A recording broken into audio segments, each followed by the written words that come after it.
Hey everybody, this is the Dirty Bird. We got a really awesome show lined up for you today. To kick off the show, we got our interview with the Blackpool Sensation, the natural-born fighter himself, RP Davies. This guy's a professional boxer turned professional wrestler. We had a really awesome and fun interview with him, so make sure you check that out and stay tuned right after the interview for episode 19 of the Sit Down Marks podcast.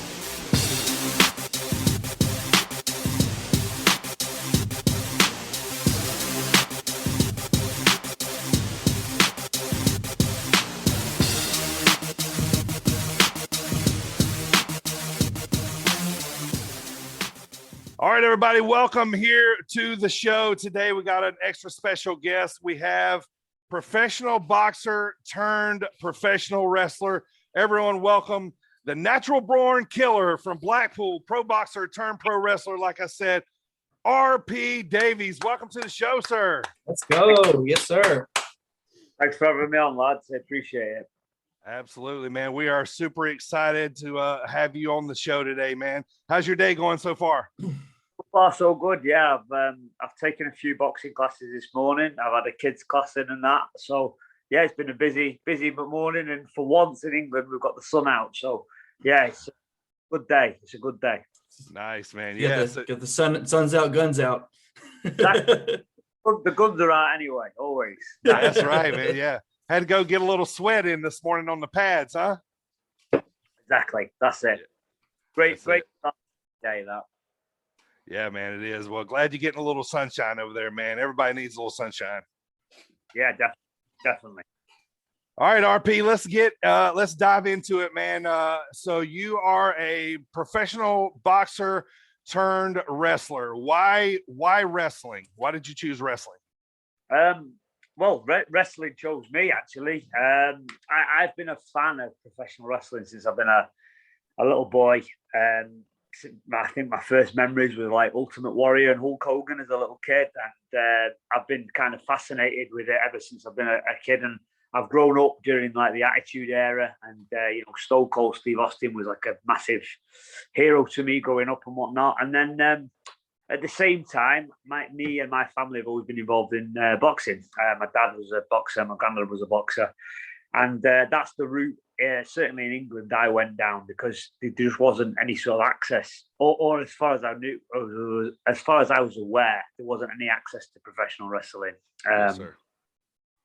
And so I went into I went into boxing originally, and I did very well, and I got into unlicensed fighting to start off with, and ended up becoming a British champion twice in the unlicensed scene, and then I jumped over them because I was doing well in the unlicensed scene. I jumped over to the professional ranks, and I had a pro career of 13 fights. I won 12 of them. I lost one, and I picked up an international title while I was doing it. So yeah, a good pro career.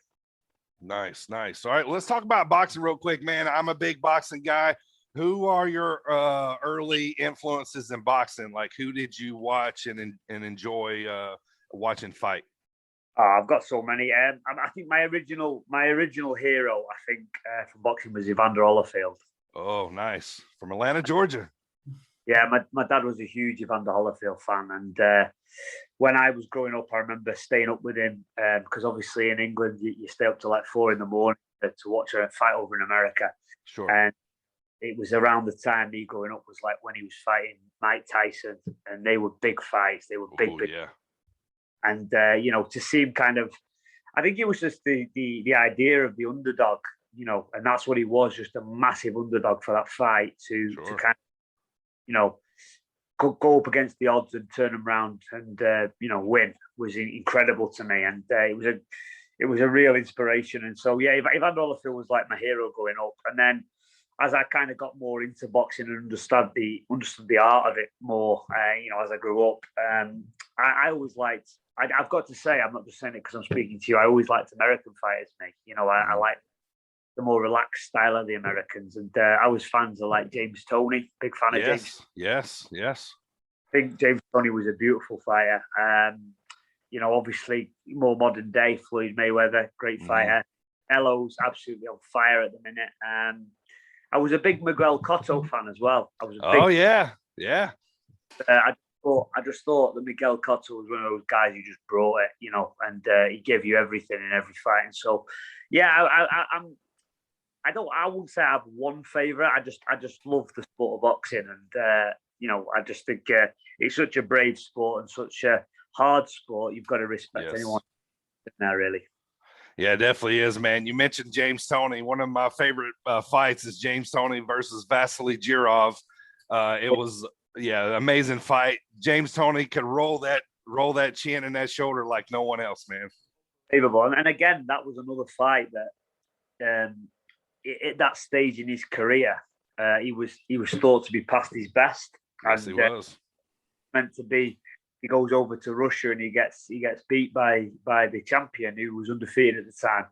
And again, he just turned back the clock. He looked amazing that night. One of his best performances. But I mean, he went on to a great run after that, didn't he? And he went up to heavyweight and everything, and traded again. That's what I mean about James Toney. I don't think there's ever been a middleweight who jumped up to heavyweight and traded with the heavyweights. And you know, he had a really good run, really good run. Just a phenomenal talent. Yeah, definitely was. All right, man. Getting into the wrestling side, you know, where have you been training? You know, who's been training you, and you know, and how's that going so far? Well, I'm really lucky. I mean, when I started wrestling, I got into wrestling through a company called Grand Pro Wrestling, based in England, and the owner of that was a wrestler himself called Johnny Brannigan. And again, when I said to you before, wrestling found me. I mean, I've always been a fan of it. But when I retired from professional boxing, I got approached by Johnny, who was a friend of mine. He's saying, I know you've always been a fan of pro wrestling. And the reason he knew that is when I used to come to the ring to my boxing fights, I always come to a different wrestler's entrance theme. Oh, nice. My little tip the hat to it, you know. Yeah, absolutely. And he said, you know, would you be interested in doing anything like that? And I was just in the stage of my life there where I really wanted challenges and new challenges. And it just really intrigued me. So I jumped into it. And I thought that it would be kind of a one match and done sort of thing. And Johnny, like, initially trained me up. Yeah. With alongside another great guy called Timon. And I just fell in love with it. I mean, I've always been a dedicated trainer, obviously through the boxing. Sure. So much of my time kind of trying to perfect that craft and to come to something completely different, like pro wrestling. But I just found my addictive juices flowing for it, and I wanted to learn and I wanted to get better at it. And it's just gone from there, really. And I've just been on a kind of an uphill roll since then. So I'm just trying to ride the wave of momentum as best as I can. Yeah, man, you've posted some videos online of you training at the Future Shock Performance Center, getting in those bumps, getting in training, man. Well, since obviously we've had lockdown over here, like right throughout the world, really. But so training a bit few and far between over the last year. But I was lucky to train with quite a lot of people before that, a lot of guys and respected trainers in England. But since it's reopened, I've been going down to the Future Shock Performance Centre in Manchester, training Sam Bailey down there, and it's been fantastic. I've got to say, really enjoyed it. Great atmosphere, good people training, and Sam's been great with us. So yeah, it's you know, I feel like I can come back better than I was before I left. Yeah. Awesome, man. Awesome. Yeah, I've been watching those videos and sharing them out, man, making sure everybody sees that you are definitely putting in the work to be a great wrestler. So, you know, you talked about you grew up in the Attitude Era, you watched Hulk Hogan and Ultimate Warrior, but right now in wrestling, who do you admire? Who are you watching? Who's got you turning on your TV every week to watch wrestling? Oh God, I mean, again, there's so many because I like variety in me as well. You know, kind of, I try and take. I don't go off one person. I try and take bits of as many people as I can. But I mean, I think at the minute the obvious one would be Roman Reigns. Yeah, I just think he's really hit his stride in the since he's turned heel. Definitely. Little run he's on now, I think he's become kind of the total package, and he's got the look, he's got the demeanor, he's fitting the bill, and I think he's now what the WWE always wanted him to be. They wanted main man, and I think they've tried and battled with it, and I think it just kind of naturally happened now that they've gone over to this more bad guy persona. But I'm a big fan. I love NXT, me. I'm a massive NXT fan. So yeah. I love Adam Cole. I think Adam Cole's great. I love Ciampa. I love Gargano. Finn Balor's little run in NXT. I know he went back to SmackDown last night, but I've loved it. I think Finn Balor hasn't put a foot wrong really since he came back to NXT. And they're the kind of guys who I look at because size-wise, that's where I'm at. I'm around that size. So, rather than watch somebody, for instance, like, I don't know, Big or, or something like that, I've got to be more realistic to me. And with my height, I'm 5'11", and, 12 stone, 12 and a half stone. I've got to look at guys around my size that and what they're doing and how they are kind of combating these bigger guys as well. And try and learn and craft my trade from there. Awesome, man. So is the plan hopefully to wrestle in the United States one day? It would be lovely. It would be lovely. I like I say, it's, the wrestling has been just kind of a wave of momentum since I started, and it's just, I'm still on it, and it's still going. And weirdly, this lockdown, I thought this lockdown would kind of really make it flatten out. But if anything, it's kind of, due to social media nowadays and whatnot, it's kind of just started to go up even more. And so I think there's a bit of anticipation, certainly from me, but I think from other people as well, for me to come back. So, I just want to see where I can go with it. I'm a realistic person, and I love the wrestling, and what I love most about the wrestling is the entertaining of the fans. That's what means something to me. That's what I get out of this now. At my age and whatnot, and the stage I am in my career, I like giving back to people, and I like the reaction that the kids are giving, the shows, and the adults, of course. And I just want to, do as many good things as I can while I still can. And so this is kind of a platform for me to do that. And in England, certainly, that's going great. And if I was lucky enough to do it in any other country, including America, I would snap the chance up. Nice. All right, man, let's talk about here. I just watched just a few days ago. I think it was your GPW debut versus Bad Lad Mickey Barnes. You want to talk about that match a minute? Yeah, well, again, it was my first ever match. It was my first ever match. The whole storyline behind that was I'd gone to watch GPW as a fan because I am a fan of pro wrestling. Yes. And done kind of an open challenge to the crowd. No one took him up on it, and he spotted me. He's actually from the same hometown as me, so proud, and called me out, which I wasn't really. I was there as a fan, and then unfortunately, his comrades took my friend's glasses off him next.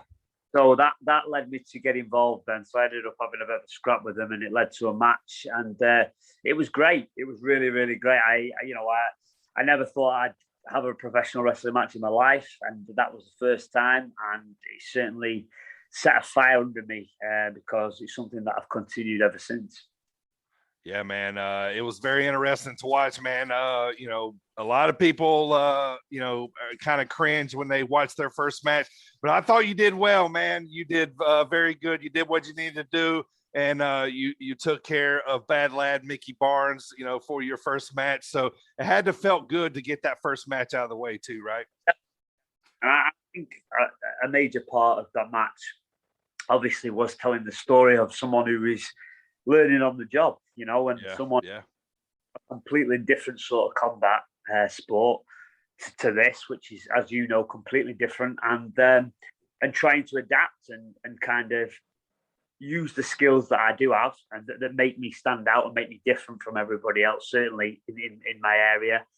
And then, of course, learn the fundamentals of professional wrestling, which as well, because it's not a boxing match. So, it was a great memory for me, that because it was so difficult. And I say this all the time. I have nothing but respect for professional wrestlers, because I've been involved in a high level of boxing for a long time, for the last 10 years, and it's some of the hardest training in the world, in my opinion. But since I came to professional wrestling, I'm not going to stand here and tell you how easy it is, because it hasn't been easy. It's been difficult and so hard on my body. And again, all I can do is applaud pro wrestlers who've been doing this for many years, because they're tough guys and ladies, tough guys. Yep. All right, Primo, I'm gonna kick it to you, buddy. All right, RP. We're gonna get to know you a little bit with some of these off-topic questions here. What is your favorite food? My favorite food, I like pizza. I do like it. It's a man after my heart there. I like pizza too. I like a pizza a little bit too much for someone who spends time in spandex nowadays. Yeah. You gotta watch those carbs. I know. I do like a pizza. I've got to say. Speaking of carbs, what is your adult beverage of choice? I do a beer. I'm a beer man, mate. I like a beer. Good. Yeah, buddy. Me too. Yeah. Are there any? Are there any foods or food combinations that Americans tend to eat that you find kind of strange? Not really, no, because my favorite place in the world I've ever been is Las Vegas. I went over to watch Oscar De La Hoya versus Floyd Mayweather in Las Vegas. Oh, wow, nice. And I went again both times with my father. I went again and I watched Manny Pacquiao versus Marquez. I think it was the fourth fight or the third fight. Wow. So, obviously as a boxing fan, it was absolutely phenomenal to be in that sort of atmosphere of a fight week and be around so many sort of hyped up boxing fans. But a big thing for me was I love the food there. I absolutely love the food. I put about 50 pounds on in about 3 years. I was gonna say we like the food too, unfortunately. I don't think I could stay there for too long, because I wouldn't resemble a professional wrestler. Yeah, I understand completely. Do you have any? Speaking of fighting, do you have any favorite MMA fighters? Yeah. Obviously, it's an obvious one to say. I like that Khabib. I think they're phenomenal wrestler. Phenomenal. Nurmagomedov is a badass dude. I know he's just lost and he's not flavor of the week anymore, but I've always been a big fan of Conor McGregor. I have always been a big. Yeah. We are too, man. We are too. I like what he's brought to the sport, and I like how he's brought a little bit of professional wrestling to the sport. And the Vince McMahon walk. Yeah. Yeah. The thing is, this is for all fighters, wrestlers, boxers, MMA guys. You are a part-time fighter. You are a part-time salesperson. Well, or you should be, because money talks in everything. Money talks in everything, and no matter how good a fighter you are, if no one wants to pay to see you fight, that's where you're at. That's where you're at. And Conor has found a way on a massive global scale of getting people interested, and that's got to be good for everybody, including the people on the card, on the undercard of the fight, because more eyes are on them. And so, I've got to say, I think he's a bit of a visionary in that way. Who else do I like in MMA? I used to love Anderson Silva. I know he's just turned boxing, didn't he? Just beat Chavez. But Anderson Silva was phenomenal talent again. Yeah, there's so many. I'm quite a bit of an MMA fan. I like any fighting. I like absolutely. Yeah, us too, man. I mean, yeah, us here. We also on our pod before this last pay-per-view. We actually picked Connor to win, so we're fans of Connor as well. Yeah. Do you if there is any entrance song ever made, what would you want? Any entrance theme ever? God. I used to come in Blackpool, in my hometown. I used to come down to the King of Kings by Motorhead. Motorhead, yeah. And that was hail the king! And that is awesome. That used to be in kind of like a trance nightclub that I used to fight in, and so I'm pretty sure they've never played Motorhead through them speakers before. I brought something new to that venue, definitely. But yeah. I've just recently had some music made for my return by a rapper, a battle rapper from Britain called Shotty Horror, who's a friend of mine and a really good friend. And him and his friend, who's a producer, Dean, made this music for me, kind of my own original piece, and I love it, absolutely love it. And it's it kind of incorporates a boxing ring bell to it. Oh, nice. Goes on sort of a tone. So when I'm wrestling, usually they chant RPD, which is obviously RP Davies, and it just kind of works perfectly to the music. So yeah, I'm very happy, and I can't wait to get out and show that to the people. Yeah, That's we can't wait to hear it either. That's cool, man. What is your favorite superhero or villain? God, oh right. Well, I'm a massive comic book nerd. Actually, love superheroes and stuff. My favorite superhero, if I'm being honest, is Batman. I do like Batman, and it's because he's not a superhero. That's why I like. Yeah. Right. Superpowered guys like the fact that there's just this really hard guy who's rich who just beats him up. But yeah, I'm a big Batman fan, but I grew up loving Spidey, and I like Daredevil a lot, and Wolverine. I'm a big fan of all of them. Big fan of all of them. I hear you. I'm right there with you, man. What are some of your favorite games to play on PlayStation? My favorite game ever that I've ever played was Metal Gear Solid. Oh, nice. Metal Gear Solid, nice. Weirdly, I've just bought a PS Classic, which I didn't even realize they'd done, but they brought out the original PlayStation 1 with 20 preloaded games on it. One of them Metal Gear Solid. So yeah, I can't wait for nostalgic reasons to play that. But I was a big Metal Gear Solid fan. What else have I liked? I love the Mass Effect games. Big fan of the Mass Effect games. GTA, great. Yeah, a bit of a gamer as well. Bit of a mad gamer. You're hitting all the right notes here with me. Yeah. Well, you're in our wheelhouse, man. We love yeah. wrestling, we love fighting, and we love video games. Yeah, man. You're in my mind. All right. Some other questions here. What is your dream vacation? Dream vacation. I'll have to go back to Vegas again in my life. I will have to go back to Vegas again. A phenomenal place. But if I could go anywhere in the world right now, where would I go?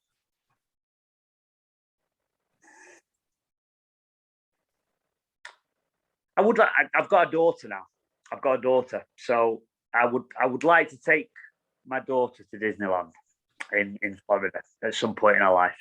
She's a big Disney. I'd like for her. I would like to take her there. Awesome. Do you have any lesser known talents or skills outside of fighting and wrestling that many people wouldn't know about you? No, I'm completely talentless. Apart from fighting, I'm useless at everything. No. I'm exceptional. I'm exceptional at driving my girlfriend mental. So many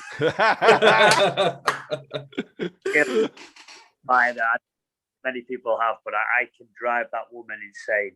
So I'm good at that. What else do I like to do?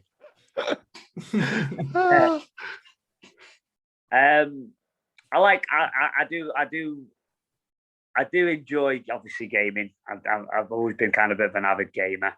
But in terms of talent, I've kind of always, in terms of sport, never been very good at anything apart from fighting. And that was the only thing that ever kind of clicked for me. And so, yeah, if I had to say the only thing I've been good in my life is fighting. That's awesome, man. Great answer. I'm going to ask you one more, and I'm going to shoot it back to the Dirty Bird. If this last question here, if someone were to approach you, RP, and ask to write a biography about you, what would the title be? What would the title be? Driving my wife mad. Yeah. Yeah. How to drive in 10 easy steps. No, what would I say?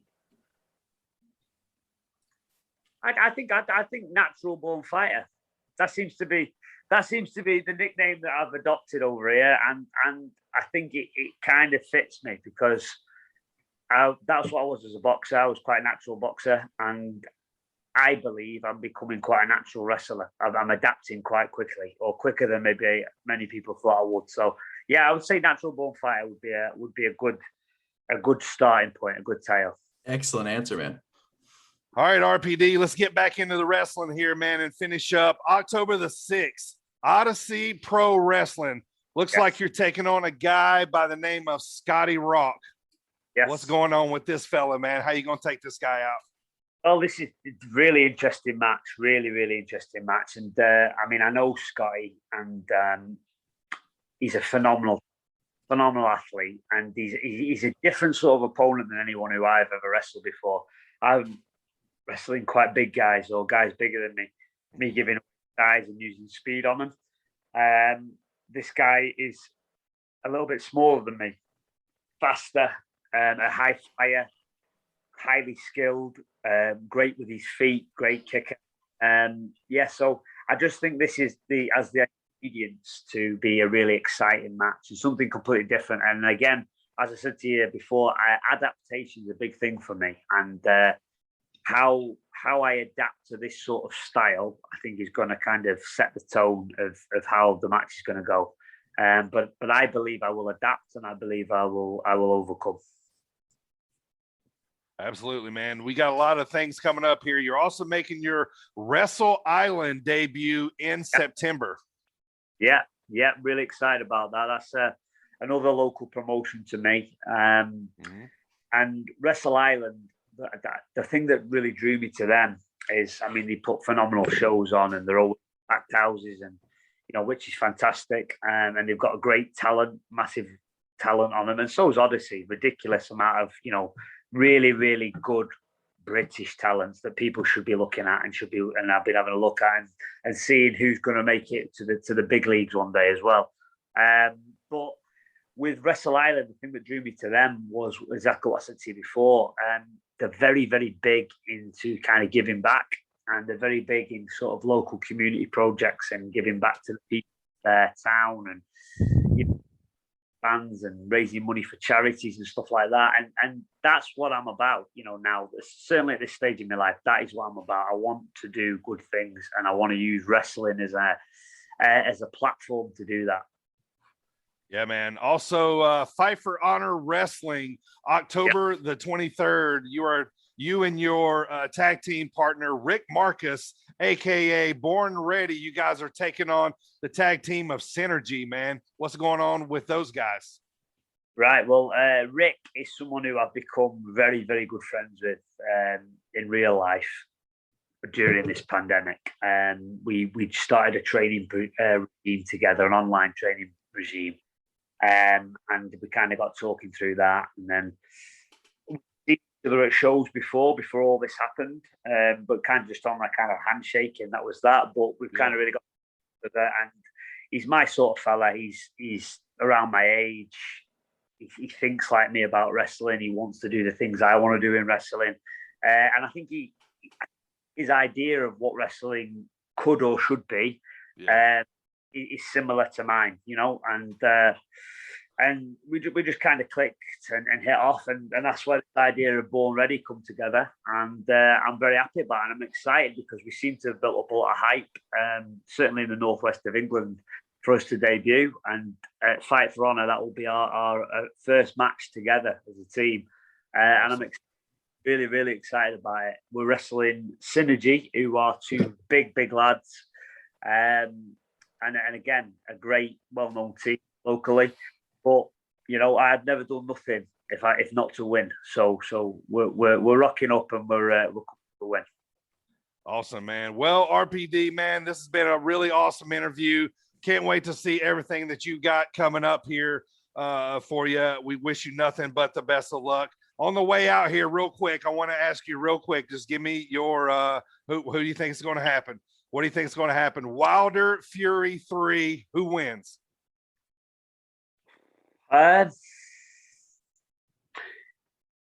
If you had to hold me to it, I would say Fury will win again. If I had to say, I just think he has the ability, Fury, to kind of fiddle his way through a fight. He fiddles his way through a fight, and I think he can confuse and annoy Wilder enough for long enough periods of the fight to kind of just score the points he needs to tie him up and whatnot.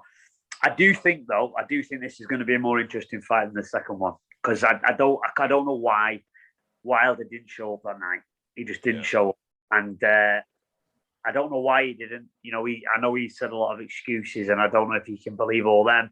But what I would say is, I think Wilder can be a lot better than he was that night, and if so, then it certainly evens up a little bit more. All right. Well, good to it's been really awesome to talk to you today, man. I love talking a little boxing, a little wrestling with you.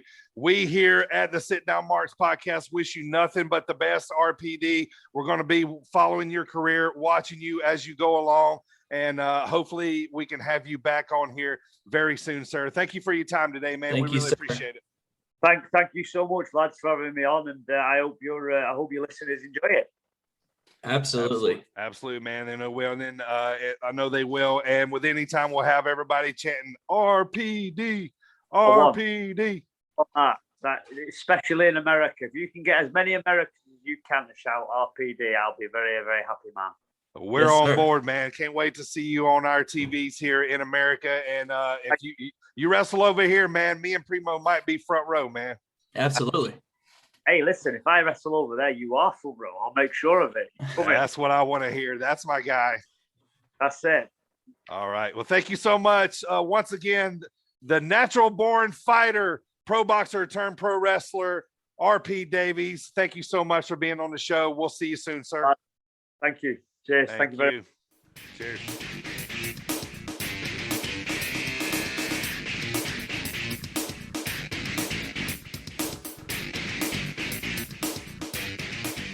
Man, that was a really fun interview with RP Davies. I tell you what, Primo, doesn't he make you want to go have beers with him? I just want to go have beers with RPD now. He seemed like such a chill guy. I can't wait till we talk to him again.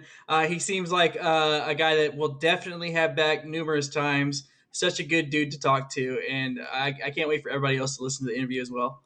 You know, I liked it so much that I didn't say much. I was just listening to the entire time to the interview. Get it? Because I wasn't present for the Wasn't there yet. I'm so funny. We had a great time, though, man. RPD, he's got his debut in August with Odyssey Pro out there in the UK, over across the pond, as they say. So RPD, man, nothing but the best for him. We had a really fun interview. We're going to bring him back soon, man, and we're going to hold him to it with those front row tickets he promised us. Oh, that's right. He did say that. Yeah, he did. So we're always going to hold him to that. So fantastic. Us Marks don't forget. That's right. That's right. Fantastic interview, though, with RPD, man, and nothing but the best, and look forward to having him back on the show. All right, man, let's get to the show here today. Welcome, everybody, for downloading and subscribing to Sit Down Marks podcast. So here we go as we get underway. Episode number 19, guys. 19. Big 20 next week. 19. I cannot believe it. It's just crazy to me because when we first started it, were we thinking 20 episodes down the road? I sure wasn't right away, but I cannot believe we're already nearly 5 months in. That's insane. 5 months. Well, I'm not 5 months in. I'm still a relative teenager, as it were, to you guys. You guys will be almost old enough to drink in podcast terms next week. I won't be. I still can't vote. Why am I making weird analogies right now? I don't know. I think it's working though. Is it though? It's working for you anyway. Not even in my head. It's not working. I'm like, just stop. Stop right now. Yeah. So I need more rowdy. That's my problem. That cotton candy. Wait, did you say cotton candy? Yes. Remind you of puking at the Tilt-A-Whirl. Barfing. Barfing. Yeah. Barfing at the Tilt-A-Whirl. Puking is more violent and like horrible, whereas barfing, you're like, okay, I'm good. Let's go on the Tilt-A-Whirl again. Just kidding. I hate the Tilt-A-Whirl. No one should ever go on it. It's awful. Which one is the Tilt-A-Whirl? Is that the one that's like it's the one that tilts and then it whirls? No, it's got Thanks, the backing. guys. It's got the backing to it. You can get like 3 people in it, and y'all sit there and like swing it around, but it goes around. It goes around really fast and makes you want to throw up. So no it matter goes what in you're drinking. circles, and at the same time, the pod goes in circles. Yes. Yes. Exactly. I really did barf on that. I like the Gravitron myself. Is that the one where you stick to the walls? Yeah, you stick to the wall. Yeah. I do like the Gravitron. I think I barfed on that too. Why do I keep going on rides that on which I barf? That's the zipper. The zipper. That's the one I was thinking of. Wait, is that the one that'll make you puke? That's the one that's like, and then it flips and it comes down. I like that one. Yeah. I never puked on that one. Right. Somehow. You didn't? Yeah. It's like well, you get to puke in a cage, so whatever you puke, it throws back on you. I puked on the Tilt-A-Whirl, actually. See? That's what it was built for. I know. You got to puke at the carnival of the circus one time, and you never really went. I mean, honestly. You didn't have a childhood. Like, you had no childhood if you didn't barf on at least one. God, I even barfed on, the pirate ship that goes back and forth? I even barfed on that. What? I barfed too much. Yeah. Can we just call you Puke now? Yeah. Like the old, Draws' old gimmick. He's gonna puke. All right. Well, let me continue here with our introductions for today. Let's start with the guy from the land of the rattlesnake, Mr. Team Extreme himself, editor and producer of the show, Sit Down Marks champion for 98 days. Acknowledge this man, people. Putting everyone in virtual headlocks as he is still the champ. Primo Silver Fox, everybody. It's impressive. That's right. Thank you. I'm clapping for myself now. Mm-hmm. You guys stop clapping. You can continue. Yeah.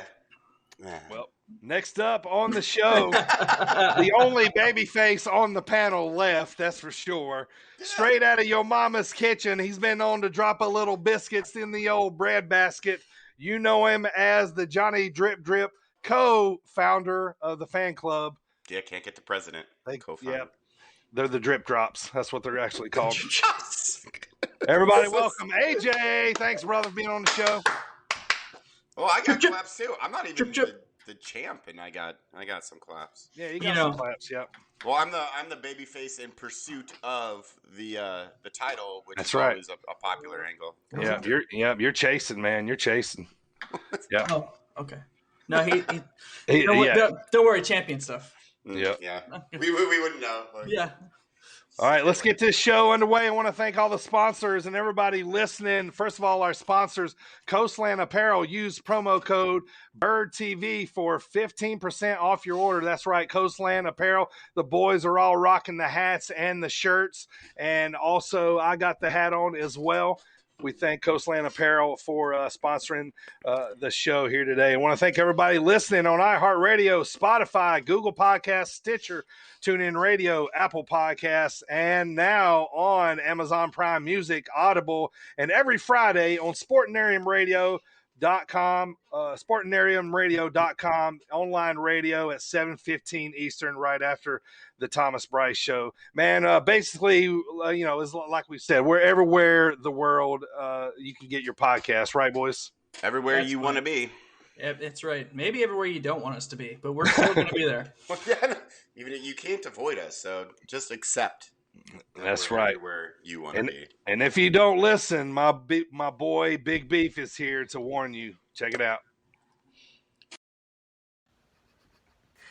It's the Beefster here, and I'm telling you, you better turn into the Sit Down Marks podcast with AJ, Dirty Bird, and Primo. And if you don't, Beef's gonna have to hit you with that beefy bomb. Tune in, folks. They won't disappoint you. Beefy bomb. And if you don't, that's right. You're going to get that beefy bomb. Big Beef all over the independent scene right now. We're going to talk about him here shortly. But Primo, get us started off, man. This day in wrestling history and our birthdays. Our birthdays. Our wrestler birthdays is what I'm saying. Well, let me talk to you. This day in wrestling history, July 21st edition. That's today for all you marks out there. 2001, WWF presents Invasion. The main event was Team WWF versus Team ECW or WCW, otherwise known as the Alliance. This is where Stone Cold turned and stunned Kurt Angle, costing the WWF the match, becoming one with the Alliance. What a terrible angle that was. I think it could have been done so much better. It should have been great. It should have been fantastic. But instead, yeah, you got Booker T Buff Bagwell getting thrown out of a building and ending his career. Buff the stuff. I'm buff and I'm the stuff. He had calf implants. Allegedly. Moving forward, 2007, WWE presents the Great American Bash. This is significant because the main event was between John Cena and Bobby Lashley, the not so almighty, for the WWE Championship. This was Bobby Lashley's last match during his first run with the WWE before having shoulder surgery and then eventually going to TNA. Interesting. He was a really boring babyface back then. Or was that when he was in ECW? When he was a really boring babyface. When he was in ECW is when he did the it was the Umaga versus Bobby Lashley, Trump versus McMahon. Yeah. Stupid. Donald Trump, you're fired. Where he shaved Vince McMahon's head. Yep. Yeah. But then took a stunner as well. Always put a stunner in there. Right. 2018. AAW presents United We Stand 2018. Oh, I might have been at this one. United We Stand 2018. What? United We Stand 2018 with a card that included the main event: David Starr, Eddie Kingston, and Trevor Lee defeating ACH, Davey Vega, and Matt Fitchett. Yeah, besties in the world. The card also included matches such as MJF defeating Ace Romero, nice. Ray Phoenix defeating my boy Desmond Xavier, the Cardiac Kid at the time, Wes Lee now. Yeah. Kimberly defeating Sue Young, and Zema Ion defeating Trey Miguel. Also, Kurt Stallion and Jake, what's my name, Dirty? Something! Defeating Aaron Solo and Ricky Starks. Ricky Starks. We'll talk about him. Cool matchup or cool card there in 2018. It's a really cool card. Yeah, and AAW. So, moving on to wrestling birthdays. I went through birthdays of the week for this one. 1991, we have Hangman Adam Page. 1991. He's young. Man, 91. He's 30. 1981. Kenny King. He's old. Kenny King, yeah. 1970. Let's move forward another decade. Sean Stasiak. He's born in 1970. Meat. Yeah. Worst Mr. Perfect. Today actually is also my dad's birthday. Happy birthday. Hey, happy birthday, Mr. Primo. Mr. Fox. Mr. Fox. Mr. Sunday. Mr. Silver. Sunday is also my mother's birthday. Happy birthday. Hey, happy birthday, Mrs. Fox. All right. Happy birthday. Shh. Okay. Friday is He'll none see. other than Primo's birthday, baby. Who? You're such a spoiler, man. This guy's a mark for himself, AJ. That was part of the show today was Yeah. to acknowledge Primo's birthday, but he had to still get do it that. out of the way. But Um, it's part of my birthday list. Had to put himself over. Like That's he right. always does. I know. Yep. So that is today in wrestling history and wrestling birthdays. Thank you part so of- much. It's part of my birthday list. Part of my birthday list. Like every year, he has a list. Yeah. I mean, I just made the list. You know what happens? You know what what happens? happens when you have a birthday during sit down marks? Right. Can't even. All right. Yeah. Well, that was very nice. Happy birthday, Primo! We're going to put the word out there that next week we're going to be on summer break. So happy birthday, Primo! Hope it is enjoyable, sir. Thank you. Yeah, happy Thank birthday. you. Thank you. Thank you. Like really happy birthday. We'll celebrate in a couple weeks when you come to Chicago. That's right. Nope. That's right. All three of the marks will be in one place at one time. The That's- world's going to explode. If you make it here, I still think you're going to cut promos on people on the airplane. And You're probably going to arrest me. And yeah, get kicked off and stuck Yeah. in Ohio. Ohio. Yeah, stuck in Akron or something. Oh man! Well, all right, let's talk about what's on the show today, boys. Obviously, wrestling is getting hot, man. So, yeah, we got Slammiversary, we got Money in the Bank, we got our regular coverage as we get rolling here. But yeah, so should be an awesome jam-packed show. I want to thank RPD again for that phenomenal, great interview with him. Thank him for taking the time out to talk to us here before we get started. But yeah, we still got those stickers available. If anybody out there in listener land would like any sit down marks stickers, just DM us on Twitter and we will get those out to you. And also tonight, promo school is going to be a fun one, boys. Austin 316 promo. How about it? One of the what? Austin 316 promo and squared circle questions. And Primo has some breaking news for us here as we see. But His tell us what's whiteboard going on. does.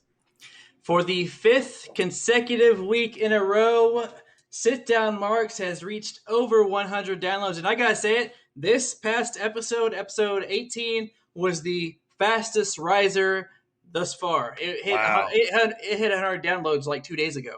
It was a good one. Like, Yeah, it I'm was. proud of us for that episode. That was the Big Beef Gnarls Garvin episode. Let's see, we talked about our top 5 favorite announcers. We talked about rumors. We did Steiner math that night. So that was a great episode. Thank you everybody for supporting the podcast here and downloading. We are nothing but thankful and grateful. And when you continue to support the show by downloading and subscribing, we're just able to keep the ball rolling here. So, man, that's great news, man. Super, super thankful. Thank you guys so much for everybody downloading on across all platforms. We want to also thank Sportinarium Radio, those guys out there, and also Thomas Bryce, the Rewind podcast, all those guys, for sharing our info, helping get our name out there. And they've been such a big supporters, though. And we just couldn't be more thankful of Sportinarium, right, boys? Nope. That's Thank right. you. Thank you so much. We're getting a little cocky too. Like we would like to get cockier. So, keep telling your friends and keep listening to us in your ears. Our egos aren't big enough yet. We need bigger egos. It's true. Right. Inflate them. You're going to need a bigger hat. Yes. Also, I'm voluntarily drinking a rowdy. I don't Right. Well, we all have a nice little stockpile, so we'll have to burn. yeah, but all mine are cotton candy. That's a user error. Yeah. All right. Well, with free Sit Down Marks podcast stickers, you get a free can of Free? Cotton County Rowdy. You will get cotton candy. I will deliver it to your house. I don't care where you live. I will throw it through your front window because I feel like that's how rowdy should be used. Like a newspaper. Yes. Or like But- as a weapon.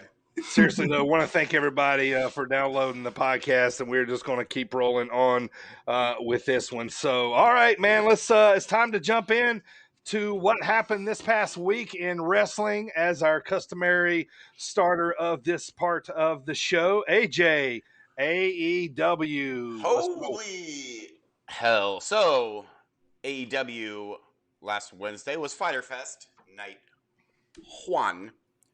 That's not Spanish for one, by the way. It's just uno. There's a little Spanish. I'm continuing the Spanish lessons throughout the podcast. Anyways, so quick. This is a great show. Kickoff with the IWGP U.S. Championship. Jon Moxley, the champ, versus Carl Anderson. Carl Anderson looked better than he had looked since he was in New Japan. He looked awesome. Nice. Okay. You forget that he can actually go in the ring, and he's not just a jokey, gimmicky, joke heel. Gimmicky joke heel. Jokey Joke. So he has jokes and more jokes. But he looks great. So the match is a pretty brutal affair. There's side suplexes through things, and Mox taking ridiculous bumps. And this is the first time he's been on TV since Double or Nothing, I believe.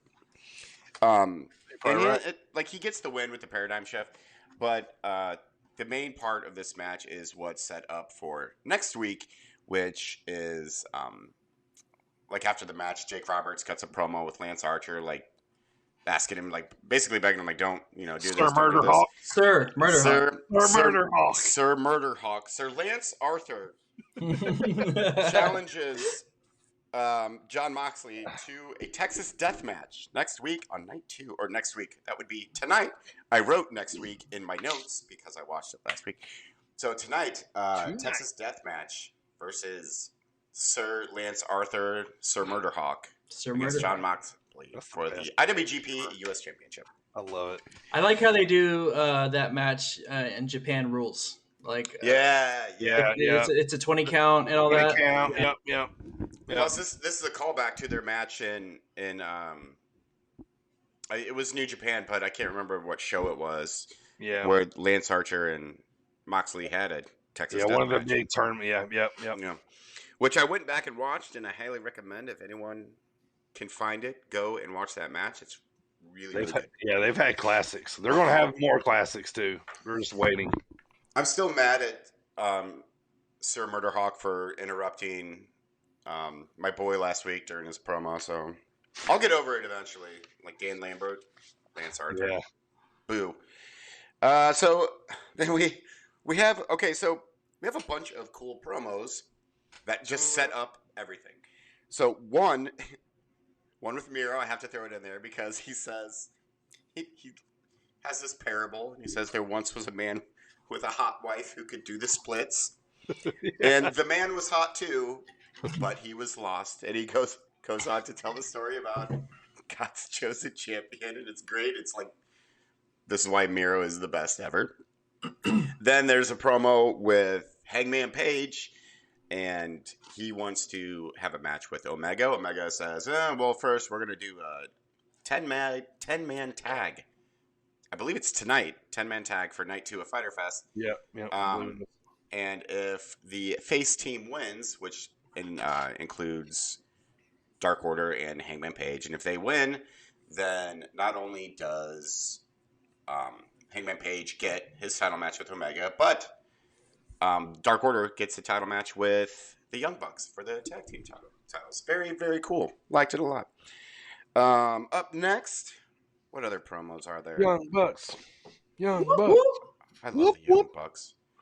And we're just going to move on to the main event. We'll do the rest and the rest of the rest later.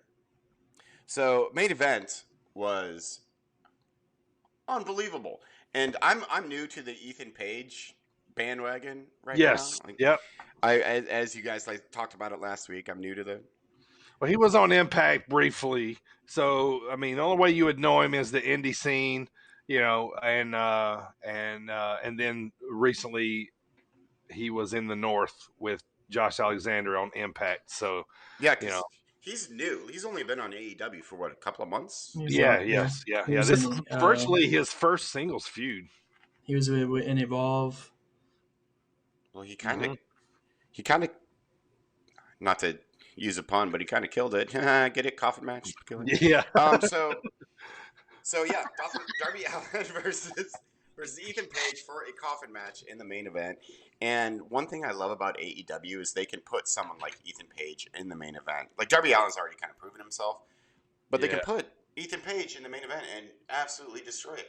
The match was great. It was, I believe there was like skateboarding tricks, and Darby Allin's great. Mm-hmm. Yeah, almost falling in the coffin. Almost falling in the coffin. Like, yeah. Tinker. So, obviously, Darby Allin gets the win when he gets Ethan Page into the coffin. And then he does a coffin drop off the top rope. And I think this puts the proverbial nail in the coffin. I'm done with coffin puns. And does a coffin drop. Okay, that's the last one. Onto the coffin. I just said coffin 43 times in the span of 18 seconds. Not just onto the coffin, through the coffin. Yeah, through the coffin. You're definitely putting over the coffin, that's for sure. Yeah. I hate the coffin. But it looked amazing. The match was great. There are a couple of things that I want to talk about. First of all, that third promo that Cody Rhodes cuts a babyface promo, but I apologize, Primo, a Texas babyface promo. That's how I'm going to word it. I'm not going to explain what I mean by that. I'm sure some of you can figure it out. Texas babyface promo. And Malachi answers and is awesome. Yep. And I can't... Do they actually write R.I.P. No. on the coffin? No. Because they should. Rest in the dirt. Oh, man. Malachi Black. I do like how Cody Rhodes started out at the announcer's table. And he's like, I'm not getting my point across. No, and then he goes into the ring to further emphasize what he's trying to say. It was great. I can't. And again, we have the Cody Rhodes in white. I almost called him Alistair Black in black. Yeah. Malachi in black. Can we just do Tommy End? I want him to just be Tommy End. I like that name better. I don't know if I can handle too much more of this Malachi. Yeah. Every time I giggle in my head. Children of the Corn. Yes, Children of the Corn. Yeah. His new name is Corn Black. With a K. Yes, with a K. A backwards K. Oh, man. What else, really quickly? There was a match between Tony Starks. Nope, that's Iron Man. Ricky Starks and Brian Cage, which I liked. Yeah. Ricky Starks is the worst ever. He has the most punchable face in the entire world of wrestling. I love it so much. Like, I want to punch him in the face. He looks like if a weasel mated with a worm and made like some sort of wormsole creature, and that's what he looks like. If you can picture that. Now he's the FTW champ. FTW champ, which useless championship. It is. I hate it so much. Taz was great on commentary though. Well, it's just like the $1 Million belt, kind of, except with not as much allure. Yeah, but this one's zero gimmick belt. There's prestige levels behind gimmick belts. There's $1 Million championship. Sure. 24/7 championship, FTW championship. I agree. I would put the 24/7 above the FTW because it's not edgy, nor is it a funny joke. Like it was brought into inception in like what 2006, 2005, or was it before that? FTW. I'm not sure. Get out of here, you edgy. We're FTW. I'm not going to say what it means because it's a dirty swear word. We can't do that because we're a family-friendly show. What else happened? I don't know. Those are the main things. Basically, Christian Cage beat Matt Hardy, and I will say that I love how they reference their history. And I went back and looked this up because they said it, and I didn't believe it, that Christian Cage owns 0 wins against Matt Hardy. Has 0 wins against Matt Hardy. And I was like, that can't possibly be right. Singles wins, yeah. Yeah, singles wins. I'm sorry. Yeah. Yeah, I looked it up, and it is absolutely true. This is his first singles win over Matt Hardy. Weird. Sammy Guevara against Wheeler, Utah. Utah looked great. Guevara looked great. Utes. Love seeing And- Utes on there. That's awesome. Yeah, it was very cool. He looked good too. He looked like Really? $1 million as well. Yeah. And then Yuka Sasaki versus Penelope Ford. Okay, it was fine. Yep. Penelope Ford gets the win. And also, the crowd made up for their abysmal showing of 2 weeks ago because that was awful. This crowd was amazing. They Thank were hot you, for Texas. everything. Dun, dun, dun, Yes. dun, dun. Yeah. I think I actually wrote "Thank you, Texas" down here because they were amazing. They brought popped for everything. They were hyped the entire night. It was great. Did you put in a phone call, Primo? I did. I had to make Like some your people calls. out? Yep. Yeah. Well, good job. This is why you're the champ for 98 days. You know what's crazy is they're in Cedar Park, Texas, which I will say, bone to pick with Mr. Oklahoma Black Cowboy Hat Jim Ross. Sorry, that's me being a Texan for 5 seconds. But I'm from that exact area. Like I lived 30, 45 minutes from that HEB arena. So he said Austin. That's not Austin. Nah. Well, I mean, that's calling It's the closest big town next to it. Give us some credit, though. Well, it's like calling when a show was at the Rosemont, like calling it Chicago. It's not Chicago, actually yeah, Chicago. yeah. Fair. Yeah, Outside of or Chicago. like I always say this, like the Chicagoland NASCAR track. It's in Joliet. It's Yeah, like it's an in hour Joliet. Not even close like to Chicago. Yeah. Yeah. But they just group it because you get the big city name. So Uh-huh. Yep. So that's So- AEW Fighter Fest Night 1. I'm looking forward to Night 2. I think it's going to be just as good, if not better, because this is a fantastic show. Thumbs Yes. up for AEW. totally agree. As I'm gonna say something here before I get to Impact. Something. Something. What's my name? This was a big weekend for wrestling, man. With all the pay-per-views, the returns, the fans coming back, the needle got moved this weekend. A lot happened. And I'm like super pumped up about it. So let me get over Impact Wrestling last Thursday, and then I got a few quick little indie notes for you. All right, so let's see, Thursday. Oh, yeah, it was July 15th. This was the go-home show for Slammiversary. So to start off the show, Jordan Grace and Rachel Ellering kind of got back together and beat Caleb with a K and Tennille Dashwood. Right after that, Macklin comes back out for another match, and he squashes some kid and talks about this is all you give me. This is all you got. And he did the classic, went to pin him, pull him back up, kept beating him up, Love that move. Yeah, Classic heel. So he's still on a rampage. They will probably start ticking up his battles. So next up, Jessica Havoc kind of unofficially joins Decay, which I will talk a little bit more about that later. And then another match basically with all the Ultimate X competitors, the triple, just a match basically with all those guys in it. So, all right, so we get towards the middle of the show. Brian Myers comes out, and he's standing in the middle of the ring, and he calls out, "Get ready, boys. What's my name?" Something. Calls out Jake something. Matt Cardona comes out, and they all brawl. It's a big, huge brawl. Tennille and Caleb then come out, and it kind of looks like they're going to join up with Brian Myers, but they kind of leave that open. And then so next match is Moose versus Hernandez. Moose. Saban comes out, and they talk about their match at Slammiversary, which is There you go, AJ. Yep. which is coming up. So then we get to the main event of Thursday Impact: Joe Doring versus Gallows versus Falaba versus Willie Mack, which is basically one team member from all that's going to be in the tag team match. So at Slammiversary, Joe Doring wins, and they hold the titles up high as the show starts to go off, and then at the end of the show, Scott D'Amore has Matt Cardona pulled off to the side, aka woo woo woo. You know it. tells him that that he is going to need a female partner of his choosing. For his match with Tennille and Caleb with a K.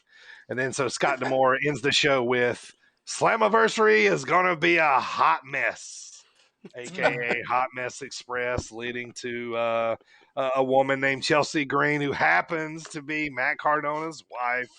So weird. Yeah, so he's got somebody. Yeah, so he's got somebody to be on the show, in the match with him. So that's how Impact goes off. Not a whole lot, which is kind of the usual for them. So not much happening before the pay-per-view. So, all right. So a couple indie notes here. This Saturday, expect everything. This coming Saturday, PWX down in Concord, North Carolina. All Ego Ethan Page advertised to wrestle on the show. And then, nice face, AJ. And then also Glory Pro Wrestling this Sunday. The pay-per-view is called The Heat Is On. It's on IWTV out of St. Louis. All Ego Ethan Page on this show as well. Jake Something. A lot of good wrestling there. So that is the highlights of a few matches that are coming up. I want to talk a little bit more later on in the show about the Limitless wrestling fight between Rip Bison and Big Beef. I want to go over that because that was a slobber knocker, as Jim Ross. Slobber knocker. Right. Call it a slobber knocker. Yeah, it was pretty wild, man. So, yeah, so that was Impact before Slammiversary. So that brings us to Friday. Primo, kick us off. SmackDown. Smackity down. Smack dilly down. Smack of the dilly down. So, dilly. Fans These would never not be funny to me. Fans are finally back in the WWE. How hot was this show? It was amazing. I was hyped. I watched it live. Since basically this whole weekend, since last Wednesday when AJ was talking about AEW. I feel like that was forever ago. Yeah. Yeah, right. I know. It does, yeah. So show opener, Vince McMahon comes out to welcome back the WWE Universe. Comes out, says, classic Vince. Looks at them all, says, "Where the hell you been?" Yeah, which is great. Where the hell have you been? And then you just think he's gonna? leaves. You think he's gonna be like, "Oh, welcome back. It's great to have you back." Nope. It's Vince fashion. Turn around and walks off. A little bit of swagger coming out. Not much. He gave us a little bit. I loved it. Yeah.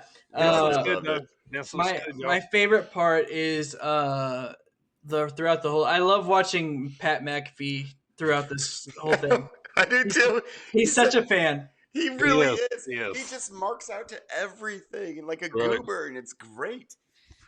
So our opening matchup for the first match back for live WWE Universe fans was we have Roman and the Usos, the Mysterios, and Edge. We have ourselves a tag team match. Where AJ does the Teddy dance. Not well, but I'm doing it. Where was the Davey Boy Smith? Davey, what do they call him? Harry Smith. Yeah, Harry when Smith. Was he debuted? He signed back with WWE. He's back with WWE, but it was a network exclusive. It wasn't on air. Yeah. He had a dark match beforehand. Before SmackDown, right? Yeah. Yep. Okay. Yeah. So he was. How cool would that be, though? Right? Like you get signed to WWE, and you're going to be one of the first people to go back out. Like after just getting signed in front of fans, and that's pretty cool, man. Happy for him, Davey Boy Smith's son. Yep. Awesome. Super. We need some more Canadians in wrestling. He's so British. The Reigns and the Usos beat Edge and the Mysterios.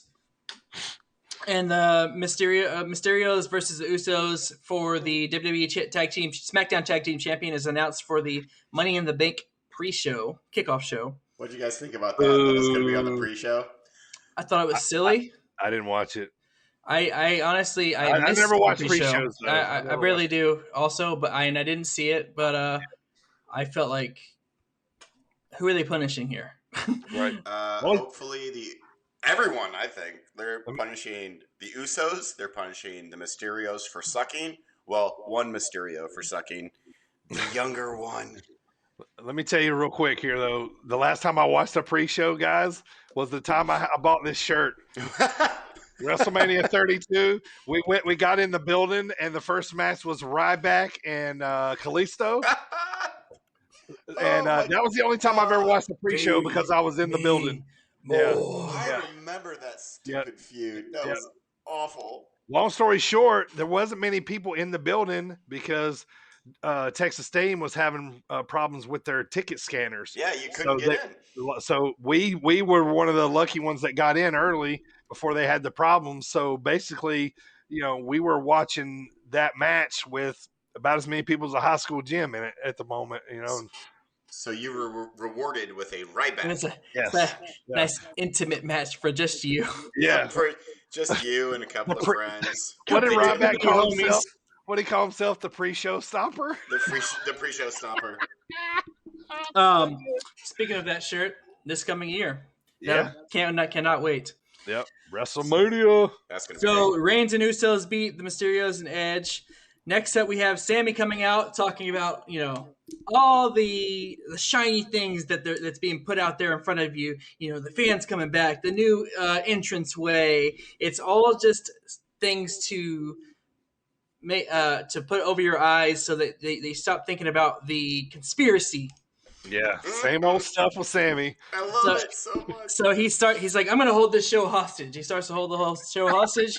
And then he is interrupted by none other than the Prince, Finn Balor. That's right. AJ My popped boy. out of his clothes. And you are GD right, I did.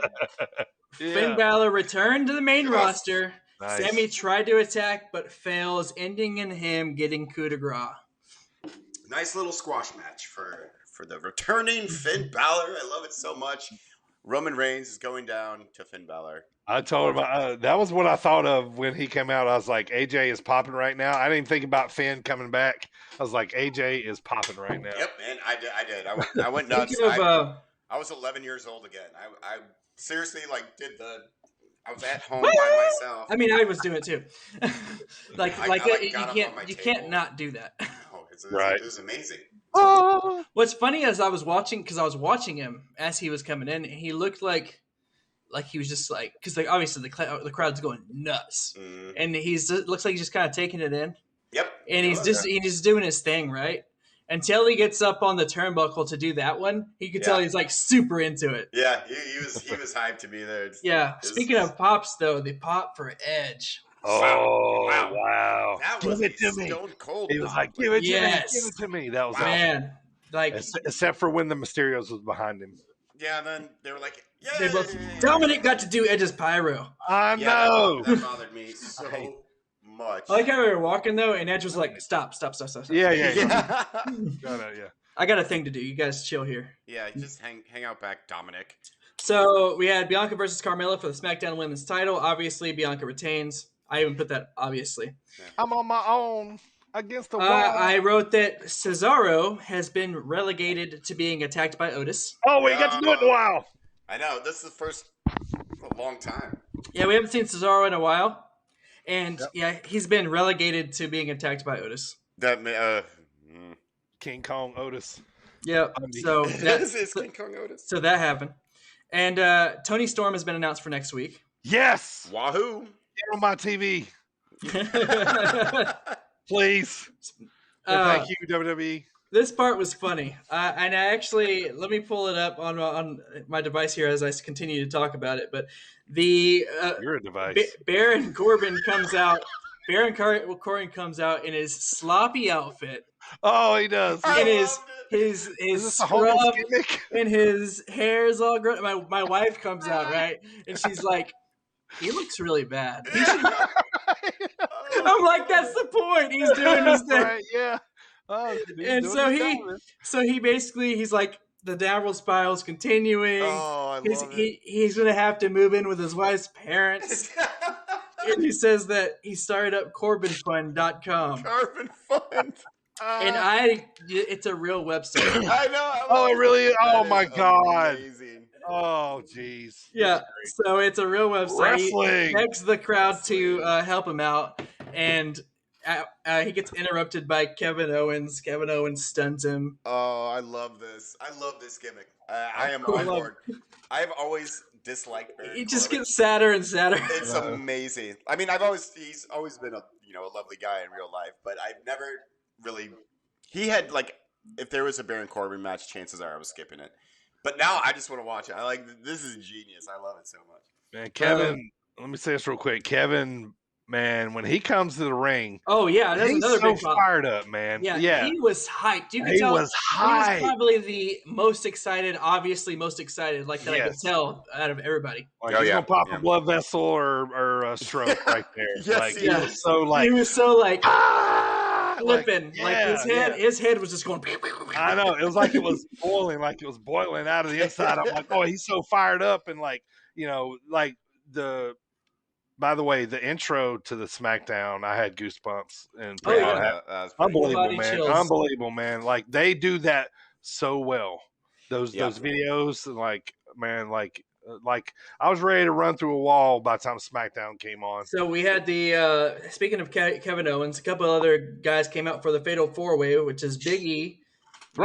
We had King Skay. Thruple. And the Drip God, Seth Rollins. So Shinsuke got a big pop.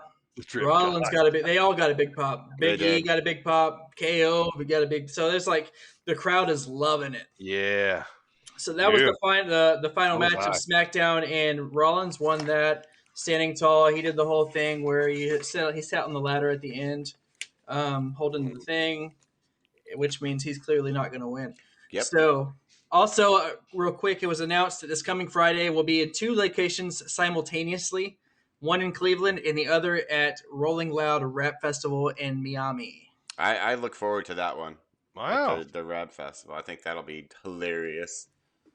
Interesting. It's be really cool. It's be like that WrestleMania. Closed circuit TV too. Closed circuit TV. We got except for SmackDown. Oh, you get half matches. Right. Well, I'm not going to say it right now, but later on, there is somebody also that he said he's going to be here this Friday. Nice. We'll get to that. Interesting. Do you have a fly in front of your face? Yeah, there's a fly in my face. You're trying to swat it. Yeah, okay, my fault. I thought you were checking your palm, your reflexes in your eyes. Or you were living in a fart cloud. SmackDown? That was SmackDown. All right. Let's get to the big movement of the needle of the weekend. Started Saturday night and went all the way through last night on Tuesday. So let's get to Slammiversary. I would say Slammiversary, Bound for Glory, the top 2 pay-per-views of the year for Impact Wrestling. Especially this one. Yeah, especially this one. Phenomenal show. It was really good. Wrestling, like I said, moved the needle tonight. We got a real big glimpse of how many companies are actually working together.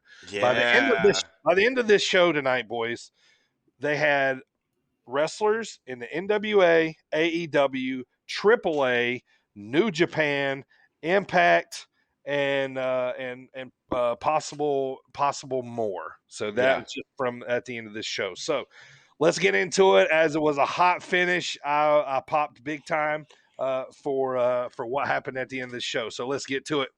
As we started off the show, Havoc and Rosemary, the new Decay members, win the Knockouts titles from Fire and Flava. Josh Alexander retained the X Division title in the Ultimate X match, which was awesome. These guys laid it all out in the line, a lot of spots, as you can imagine. And so these guys really and they're really pushing Josh and holding him up as a big player. Rightfully so. I feel like he's awesome. Who took the big bump from the ropes? Well, I would say Rohit Raju took the hardest one, the biggest one of the ones we called, yeah. And there was a couple little spots, but the biggest one was probably him, as they set up where he was going to come down and missed on a spot. So but it was very good. Josh, man, he's killing it, man. He's killing it. As we're gonna see him live here soon in AEW. All right, next up, here we go. Brian Myers and Tennille Dashwood, not Caleb, versus Matt Cardona and a mystery opponent. Had to be a girl, so as expected. The Hot Mess Express hits the Titantron. She comes to the ring, not full gimmick. She still had a little bit of the messy, lipstick, but had the wrestling tights on, so to speak. Yeah, no torn wedding dress or anything. Yeah, and then to finish the match, guys. You'd think this was interesting. She finished off Tennille with the Unprettier. Yeah, the Unprettier. I was not expecting that. Yeah. So that's a interesting move there. Don't tell Michael. You're right. Yeah, won't do it. Morrissey beat Eddie Edwards with a chain wrapped around his finger, punched him, power bomb, game over. So Morrissey still moving up the ladder. Shira and Madman Fulton come out to interrupt an interview, and then Finn Juice comes out and returns to Impact Wrestling and gets the win over Shira and Fulton. Oh, I missed it there. We had a tag team match, player. So, yeah. Finn Juice. Next matchup, Chris Sabin, kind of shocked by this one, beat Moose by a roll-up. It's because Chris Sabin is awesome. I love Chris Sabin.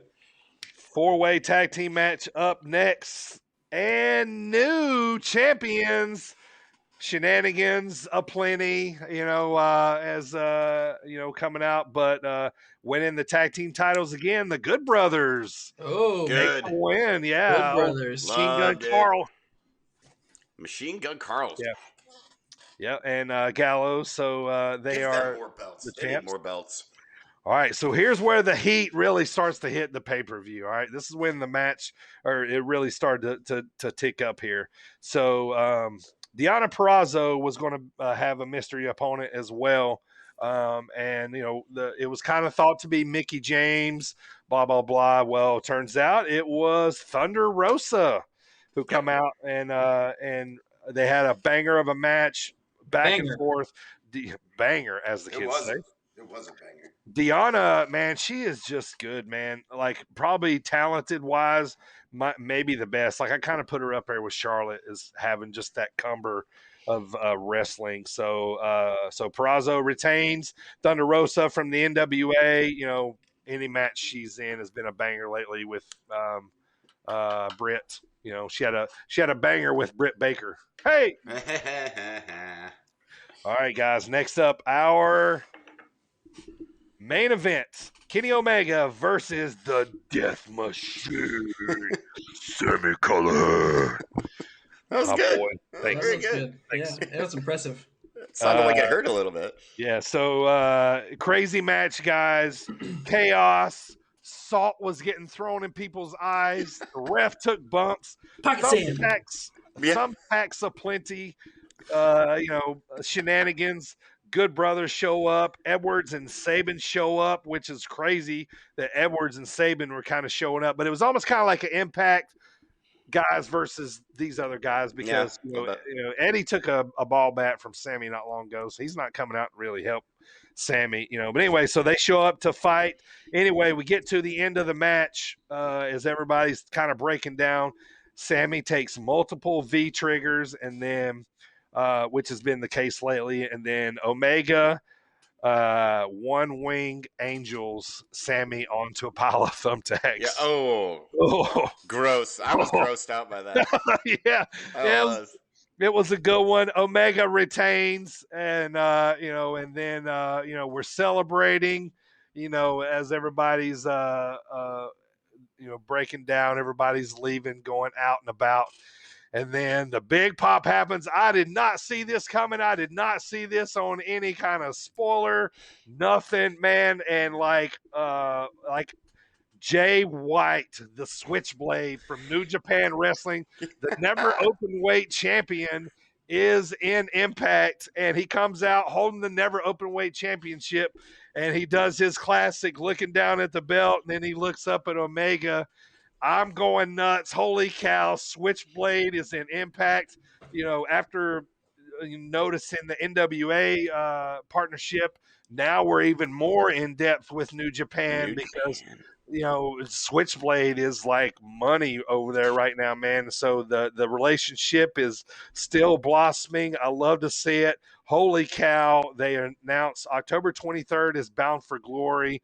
If we have Omega Jay White and Impact pay-per-view, oh, I'm going. Like, it's unbelievable, man. Like, I am so for that. Holy cow, I want to see that match on the Impact. I kind of, when he came out, I did the same thing. I went kind of nuts, and I was so glad that I knew who he was. Because imagine if you didn't know. I mean, you'd still be excited, but like, sure, the pop is so much better because like you're like, yes. Like when he walked out, like I'm like, oh my god, Impact's going into another stratosphere right in front of our eyes, like it's happening. It's amazing, man. This is the best Impact has ever been. Like, yeah, I totally agree. They're going all in. They're putting on good wrestling, good storylines. Now just put fans back in the seats and let's go. Yes. Right? Get on it. So that was a phenomenal pay-per-view. I thoroughly enjoyed it. Good move by them. They moved the needle. They got people interested. And, man, we're off to the races, man. I can't wait to see what they do with Jay White. Me too. It's going to be great. The Switchblade, man. I love it. Great wrestler. All right, so Primo, let's get to the big WWE pay-per-view of the weekend as Primo's going to break down Money in the Bank for us here, as we already know what happened on the pre-show. So, but first I want to say here before we get started, man, I was when the reel was rolling for Money in the Bank, this was when I really felt like we were back. Yeah. You know what I mean? I felt like we were back. I'm like, okay, here we go, and then we'd already experienced SmackDown from Friday, the goosebumps. Now I'm like, I felt like it was going to be a good night, and it absolutely was.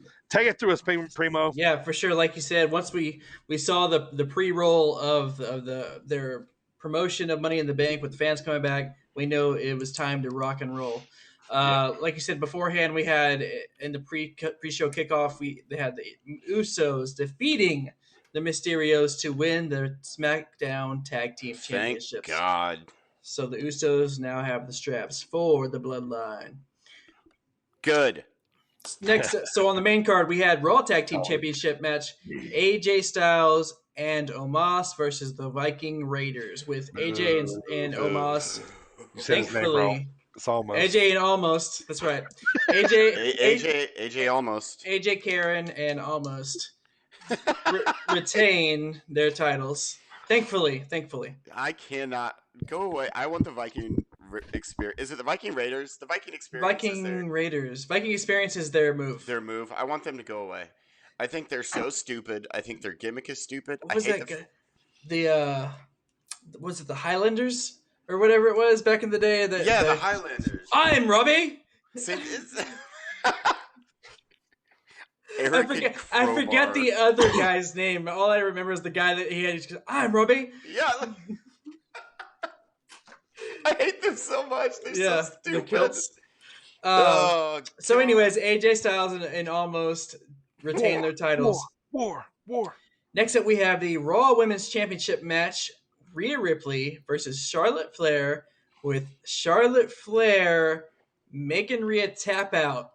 I didn't see this coming. And neither did I. Raw Women's Championship. Raw. So this was 11 already? Yeah, this is right. Well, this was 11 for her. It was supposed to be 12, but then 12. They're not counting her. They said Diva, NXT, NXT twice. Yeah, and like 5 times each on each show, right? Or 5 times on Raw, 3 or 4 times on SmackDown. I had a problem with this match. One, I did too at first. They made Rhea Ripley the champ, the underdog in the match. Like the whole time they were like, "Oh, she's giving it everything she's got," and she's wrestling the goat. She's wrestling the goat, boys. But she's the champ. My thing is another thing too is they're both supposed to be heels. Yeah, they're both heels. Don't understand it. Meanwhile, the crowd's like, "Let's go, Rhea." We want Becky. Yeah, we want Becky for the first half of the match. Beep. Yeah. Yeah. They got it. They won the crowd over by the end. They They did. did. So They I will did. say that at the beginning they did kind of look like newborn deer trying to walk for the first I love time. to see that when they And, were winning the crowd over. And they ended up, by the end of it, they ended up completely turning it around, They did. winning the crowd over. It was an awesome match. Charlotte was. wins, new champ. Moving on. Wait, really quick. Rhea Ripley was on the verge of a wardrobe malfunction the entire match. Did you guys notice that? Like her Top or bottom? her top didn't fit her. So like notice. anytime she moved, like stuff would like flop out. And I'm like, is this? Are we going to get a little wardrobe malfunction here? A little jazz action here. That's the biggest one I always think of. Yes, because that wasn't really a malfunction though. That was just a. Blip. I imagine that's the noise it made. Live. He reached up there. Yeah, I forget. Yeah. So moving on, we had the women's. Sounds like when it pops out. The women's Money in the Bank ladder match between Alexa Bliss, Nikki, almost superhero, Naomi, Asuka, Liv Morgan, Zelina Vega, Natalya, and Tamina. Now, Natalya and Tamina worked this match. Sure. Mm-hmm. I thought for sure they were going to have a moment where they had the tag team face off, where they got to face each other, but they like never the did. dissension. Right. So, but they actually were cohesive the entire time, taking out everybody. One of them did a great job. I'm not going to tell you which one, but Natalya? one of them did a great job. It wasn't Tamina. And so it ended with all the at one point they trap Alexa Bliss on the outside of the ring. They just start tossing ladders on top of her. Yeah. Stacked her up. She was under like 6 or 7 ladders, and they just left her there. That's the last time you see her. Yep. And the match ends with they have 3 ladders in the ring. All of the women wrestlers are climbing up. Everybody seemed to have forgotten about Nikki Cross, and she just climbs up, grabs it, and wins. Yep. Which, I'll be honest, I liked it. I did too. I did too. It was one of the women that we called to win. It was between her or Liv Morgan. Yeah, Yes, y'all did. Y'all did. I thought Liv Morgan. My second choice I thought would be Naomi. I'm not gonna. I thought she kind of was due. I was behind Liv Morgan the whole match. Yeah. I'm not mad at Nikki winning. I just thought it was a little too soon. You know, I don't know. It kind of makes it a joke now. So just wait. Yeah. Well, I did think about this. I read this today actually on Reddit, and I didn't think about it until I read it earlier. Sure. And I read it on Reddit. That's right. Nikki has created this gimmick that now, because little girls around the world no longer have Bailey. That's true. And now they have Nikki, the superhero, to look up to. But it's almost superhero. Yeah, Ash. No. I mean, like Hurricane and Rosie, they were in training. Yeah. He's a superhero in training, the SHIT. Yeah. Somebody's going to join the fray here. You know what I mean? Watch Alexa, like, turn into Supergirl or something. I don't know, something like that or something, you know. But did you guys like Lexa standing on, or did you like her standing on the just the ropes the entire time with her? Oh, actually, I did like that. I did. And out of all that, I thought you were going to talk about her mind controlling Zelina Vega on the top of the ladder. That was so stupid. But I will say, when she was standing there like that, out of all the female competitors, including Nikki Ash, my little girl, I have a 6-year-old daughter. Alexa Bliss is the one she liked. Oh, really? Yeah. She was like, I like her, Daddy. She looks cool. She did look cool. Like, she's just standing there all stoic and staring and stuff. But then she tried to use her voodoo powers. And she also did the thing where she tried to, like, will the chest to her hand. I was like, this is stupid. Please don't. Yeah. Like, just don't. Like we talked about this one time, that if she started doing supernatural stuff, then we're really out. So. Yeah, we're just done. Yeah, I think we called it. So, moving on, we had a stacked men's Money in the Bank ladder match. This was good, man. Kevin Owens, Big E, Shinsuke Nakamura, My boy. Oh, Drew McIntyre, which we called what would happen to him, Mm-hmm. Ricochet, Riddle, the original Bro, Seth Rollins, and bro. Johnny Drip Trip. So we had we had Johnny Drip Trip and the Drip God both in the same match at the same time. And I don't know if y'all saw it or not, but they had an exchange outside the ring where they were arguing. Yeah. Seth Rollins is like, "What's this in your hair?" What's 'Cause this he in says, your hair? Johnny, it says Drip Drip, Yeah. and It says drip in your hair. Seth is the Drip God. So Yeah, they were That's great. arguing over who's the drippiest. Yes, they were. yeah, because Johnny had his Moist Sea shirt on or something. That's right. I love like halfway through the match though, like after all Johnny drip wears off, his hair's like this big. He's It's like a floof, Yes, it's huge. frizzy floof ball, and his drip on the side of his head's not there anymore. No, And it's all worn off. It's Yeah. so during this match, we had some great bumps. Kevin Owen went through a ladder. We had Seth. We had Drew McIntyre got attacked by Jinder and his crew, like we said would happen. Yep. He actually got dragged off into the sunset. He did. To the sunset. How about that bump? Or not that bump, but how about that innovation by Ricochet when Riddle pushed the ladder over, and then he springboarded off the ropes and then flipped onto everyone from the thing outside. is, it's not the first time we've seen it, but the way he did it. Yeah, it's the best we've seen it. Yeah, I mean Ricochet, he has to have springs in his legs. He does. He's not young either. Like, how does he keep doing? Remember this? when he did that flip out of the ring onto the floor with Velveteen? Uh-huh. Mm-hmm. And then yeah. that was amazing. When he did it, he flipped and stood right in front of him. Yeah. Yes. God, man. So then we have the WWE Championship. Oh, the winner of that match was who we all called Big E. Oh, Yeah, we got that right. That was great. Like, Sit down, Marks! I think I would have been okay with any of these guys winning, except for Johnny Drip Drip. Anyone else, I would have been okay with. But the fact that Big E, which we all knew it was going to happen, but it was Thank still goodness. awesome. Yeah, So it was awesome. let's go ahead and talk about this. Okay. Big E wins. Yeah.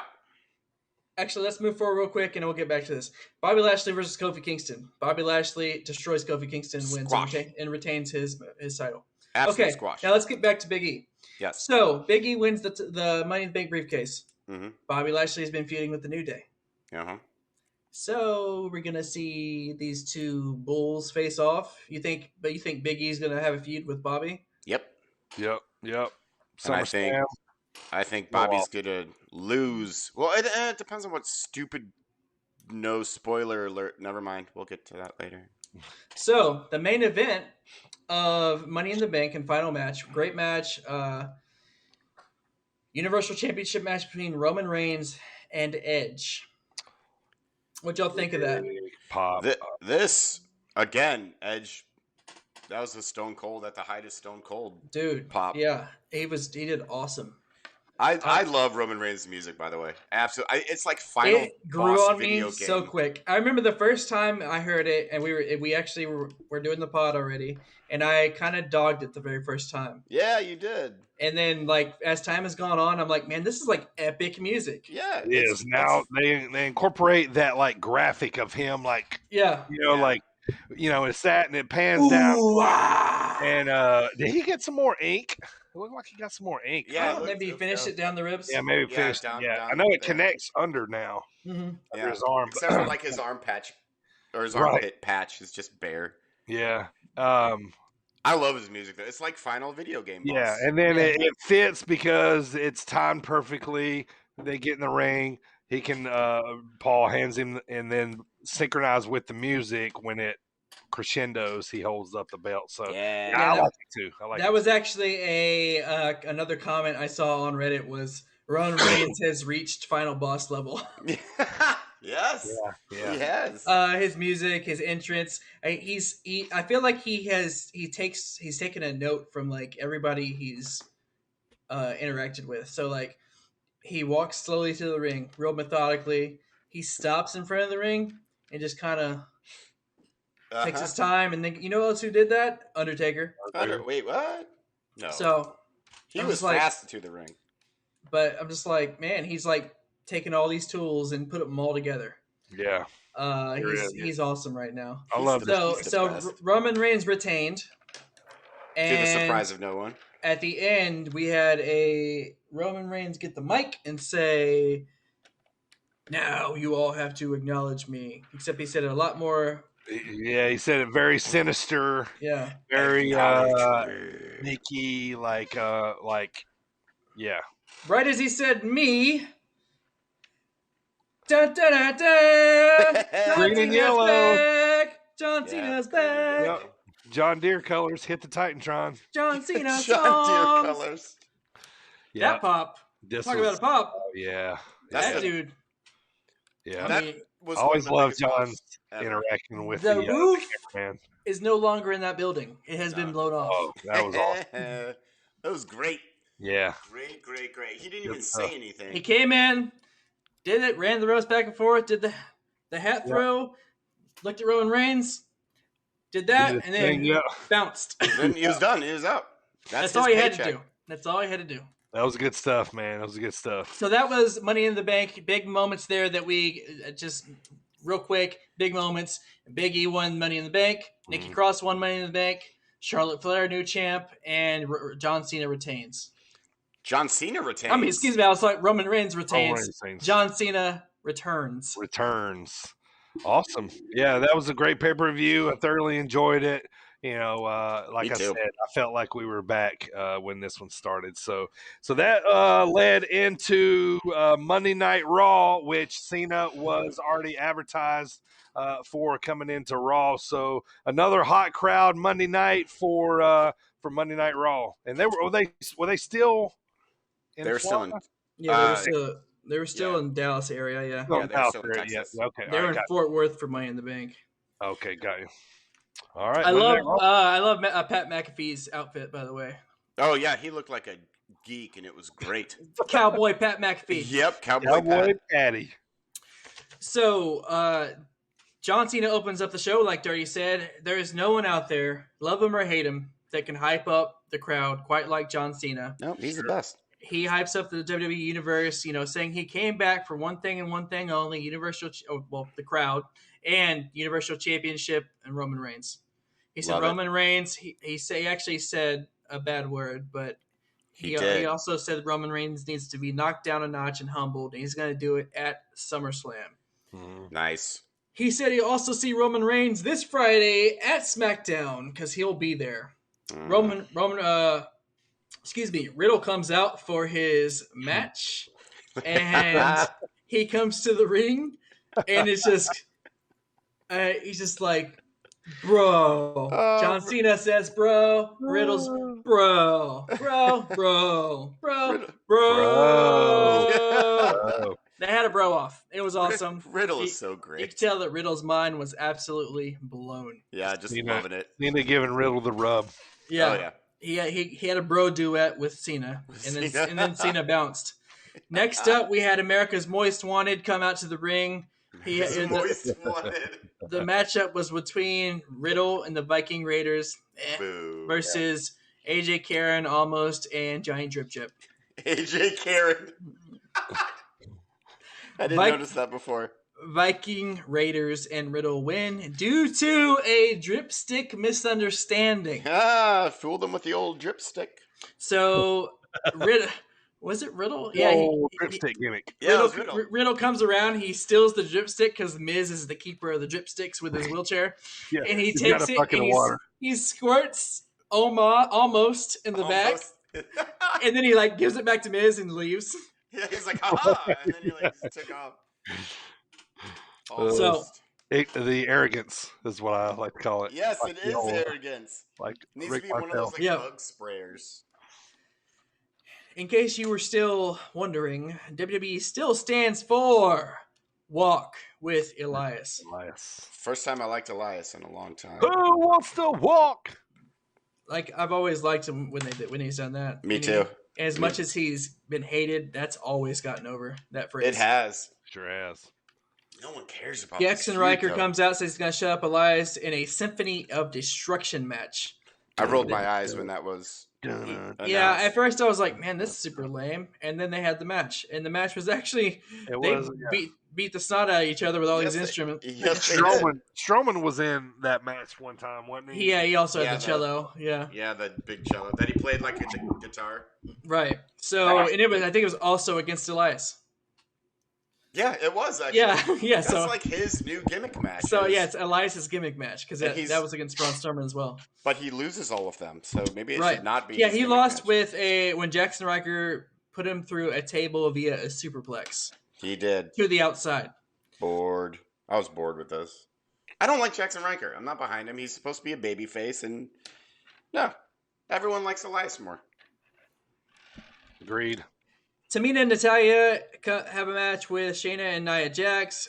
Tamina and Natalya defeat Shayna and Nia because of Nia's new hair. They lost because Nia's new hair. and Reginald distracted once again. Out comes Tozawa and all of the 24/7 people running around. Reginald is your new 24/7 champion.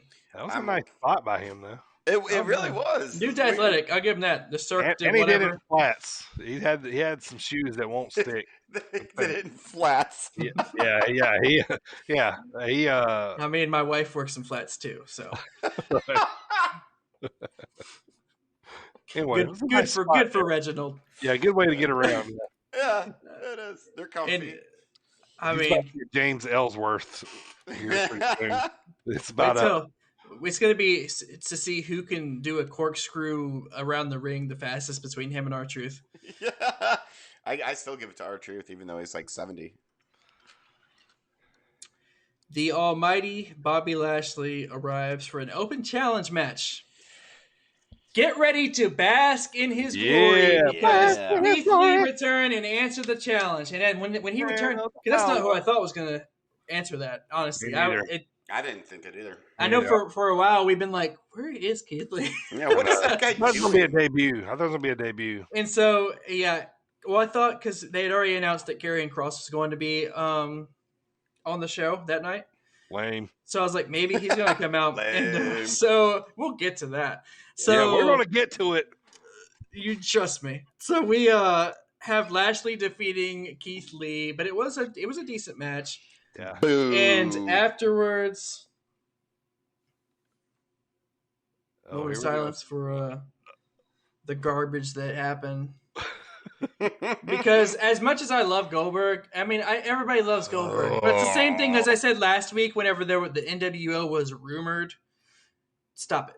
Just stop. Oh. Yeah, like I He's said, going to take the title off of Lashley, too.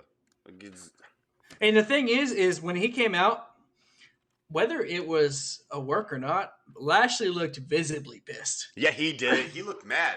like he didn't know, like he didn't. He was like, what the frick? Like, like. I bet he knew. He was just annoyed when it actually happened. He was like, I can't believe I'm actually having to be put through this crap. I have to lose my title to Goldberg. So there's no pay-per-view between now and SummerSlam, right? No, that's it. Yeah, that's it. So he's SummerSlam. wrestling him at SummerSlam. So Goldberg goes up to Lashley. He says, I'm next. And then leaves. Yeah. And Lashley's like, well, MVP has to hold Lashley back because he's like he's flipping out. He's mad. And basically that's how that's going to go. I guess we're going to have Goldberg and Lashley at SummerSlam where Goldberg either beats Lashley or beats him hard enough to where Biggie can cash in. So. There you go. Yeah. Boo. So Jinder comes out, says it's his birthday, and it gets better for him because Drew McIntyre is not Mr. Money in the Bank. Then he comes out and Drew McIntyre ruins Jinder's birthday and absolutely destroys everybody with a steel chair and destroys Shanky with a chair with like over 20 chair shots. Yeah, 20 chair shots. By the way, I felt bad for Jinder Mahal. I was like, it's his birthday. Don't ruin it for him. And all I could think was like, man, he has a birthday the same week as me. How cool! How lucky of him. How good for Right. Jinder. Right. Yeah. He used to have a birthday, same as Primo. So let's get to it already. Karrion Kross makes his main roster debut. And what I wrote this on here. He makes his main roster debut to a fairly quiet crowd. Sure. It was, It was like like nothing. Yeah. y'all don't watch NXT, I guess. But they do. That's the thing, they do. They do. I just don't think they So behind Karrion Kross. So out comes his opponent, which is the charismatic Enigma Jeff Hardy with his returning music, No More Words. Yeah. You know, your boy, Mr. Team Extreme, was all around my living I bet room, you were. flipping Yep. out. I was going nuts. And Like- at the same time, I was already preparing to be absolutely ticked off. Oh yeah. I was like, Yeah, you should have been pissed. Vince McMahon, if you feed my boy to Karrion Kross, we're done. I thought of you during this, like right when one And he had no more words. two things happened here. Not only did Jeff Hardy win, but I love the way he won with his foot on the ropes because Yeah, it's heel. it's a heely tactic for such a babyface. You know, Dirty heel. I love it. Yeah. I love it. He spoils his debut. Yeah. And the thing is I even wrote this in here. In my opinion, and me and you talked about this already. We said we were going to debate it. I said, if Kross doesn't change up his gimmick, he ain't gonna make it. Yep. I think he still makes it. I don't think a gimmick change is in need because it's, you know, I'm not going to say anything about the pop, you know, I mean, kind of is what it is, you know, maybe people are not watching NXT, you know, as much, you know, Karrion's only been on there, you know, last, you know, months or whatever, but I think put Scarlett back with him, although everything I've read has said he's not going to be with her on, you know, on the main roster. But, you know, I mean, he's going to be a nasty heel. You know, he's got the look, he's got the facial expressions, he's got the look. He's going to be a nasty heel, so I don't think a gimmick change is going to. Just gives me gives me more Ryback vibes. Yep, me Yeah, too. I don't get that. Or like Lars Sullivan vibes a little bit. No. Just the guy that comes out every week, destroys somebody, and leaves. Sure, but this guy's already supposed to be an upper echelon guy. You know, I mean, he wore the NXT title around his waist to the ring. So that's why I was like, okay, well, you know, he's going to beat Jeff like kind of the way Jeff beat him, I thought. Well, I mean, you know, they've had NXT champions come on before. One notable NXT champion, Kevin Owens, came in his debut and beat John Cena. That's true. Right. So after watching NXT, I kind of, when we'll talk about this, I kind of see where they're going a little bit with it. But I think this is going to be the start of the feud. I think Jeff's probably going to get his butt beat here for a while now. But I mean, you know, like, I mean, he might need a, you know, he might need a gimmick change, but I don't think for what he's going to do that it's necessary. This is what I will say too, is I'm excited. I am excited because the way that Jeff pulled that off, you know, it's going to create a little thing between them. And it means that we get to see more Jeff Hardy. Yeah. Yes, we do. Yeah. And the thing is, no matter Vince McMahon knows what sells. Sure. And Jeff Hardy sells. So it's to all the fans. Sure. So they're going to keep him on TV and give him an angle. Right. Why couldn't he done that to Jinder or somebody else? Yeah. Why? Why Karrion Kross? I like big heels, and I think Karrion is going to be one of those. So I mean, obviously, I didn't like the start, but he could be, and like he really could be. And I don't know. Something about him right now doesn't scream world champ.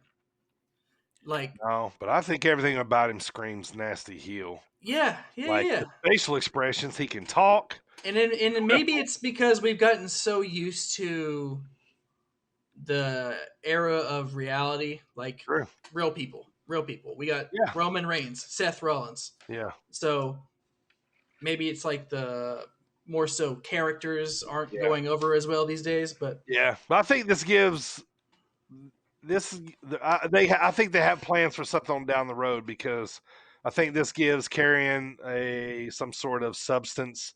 If he's coming up to the main roster, I'll say this and we'll move on. If he's coming up to the main roster, I think that he's probably going to drop the belt and then next time he's going to show up, he's probably going to lay Jeff out in the parking lot or something. Then we're off to the races.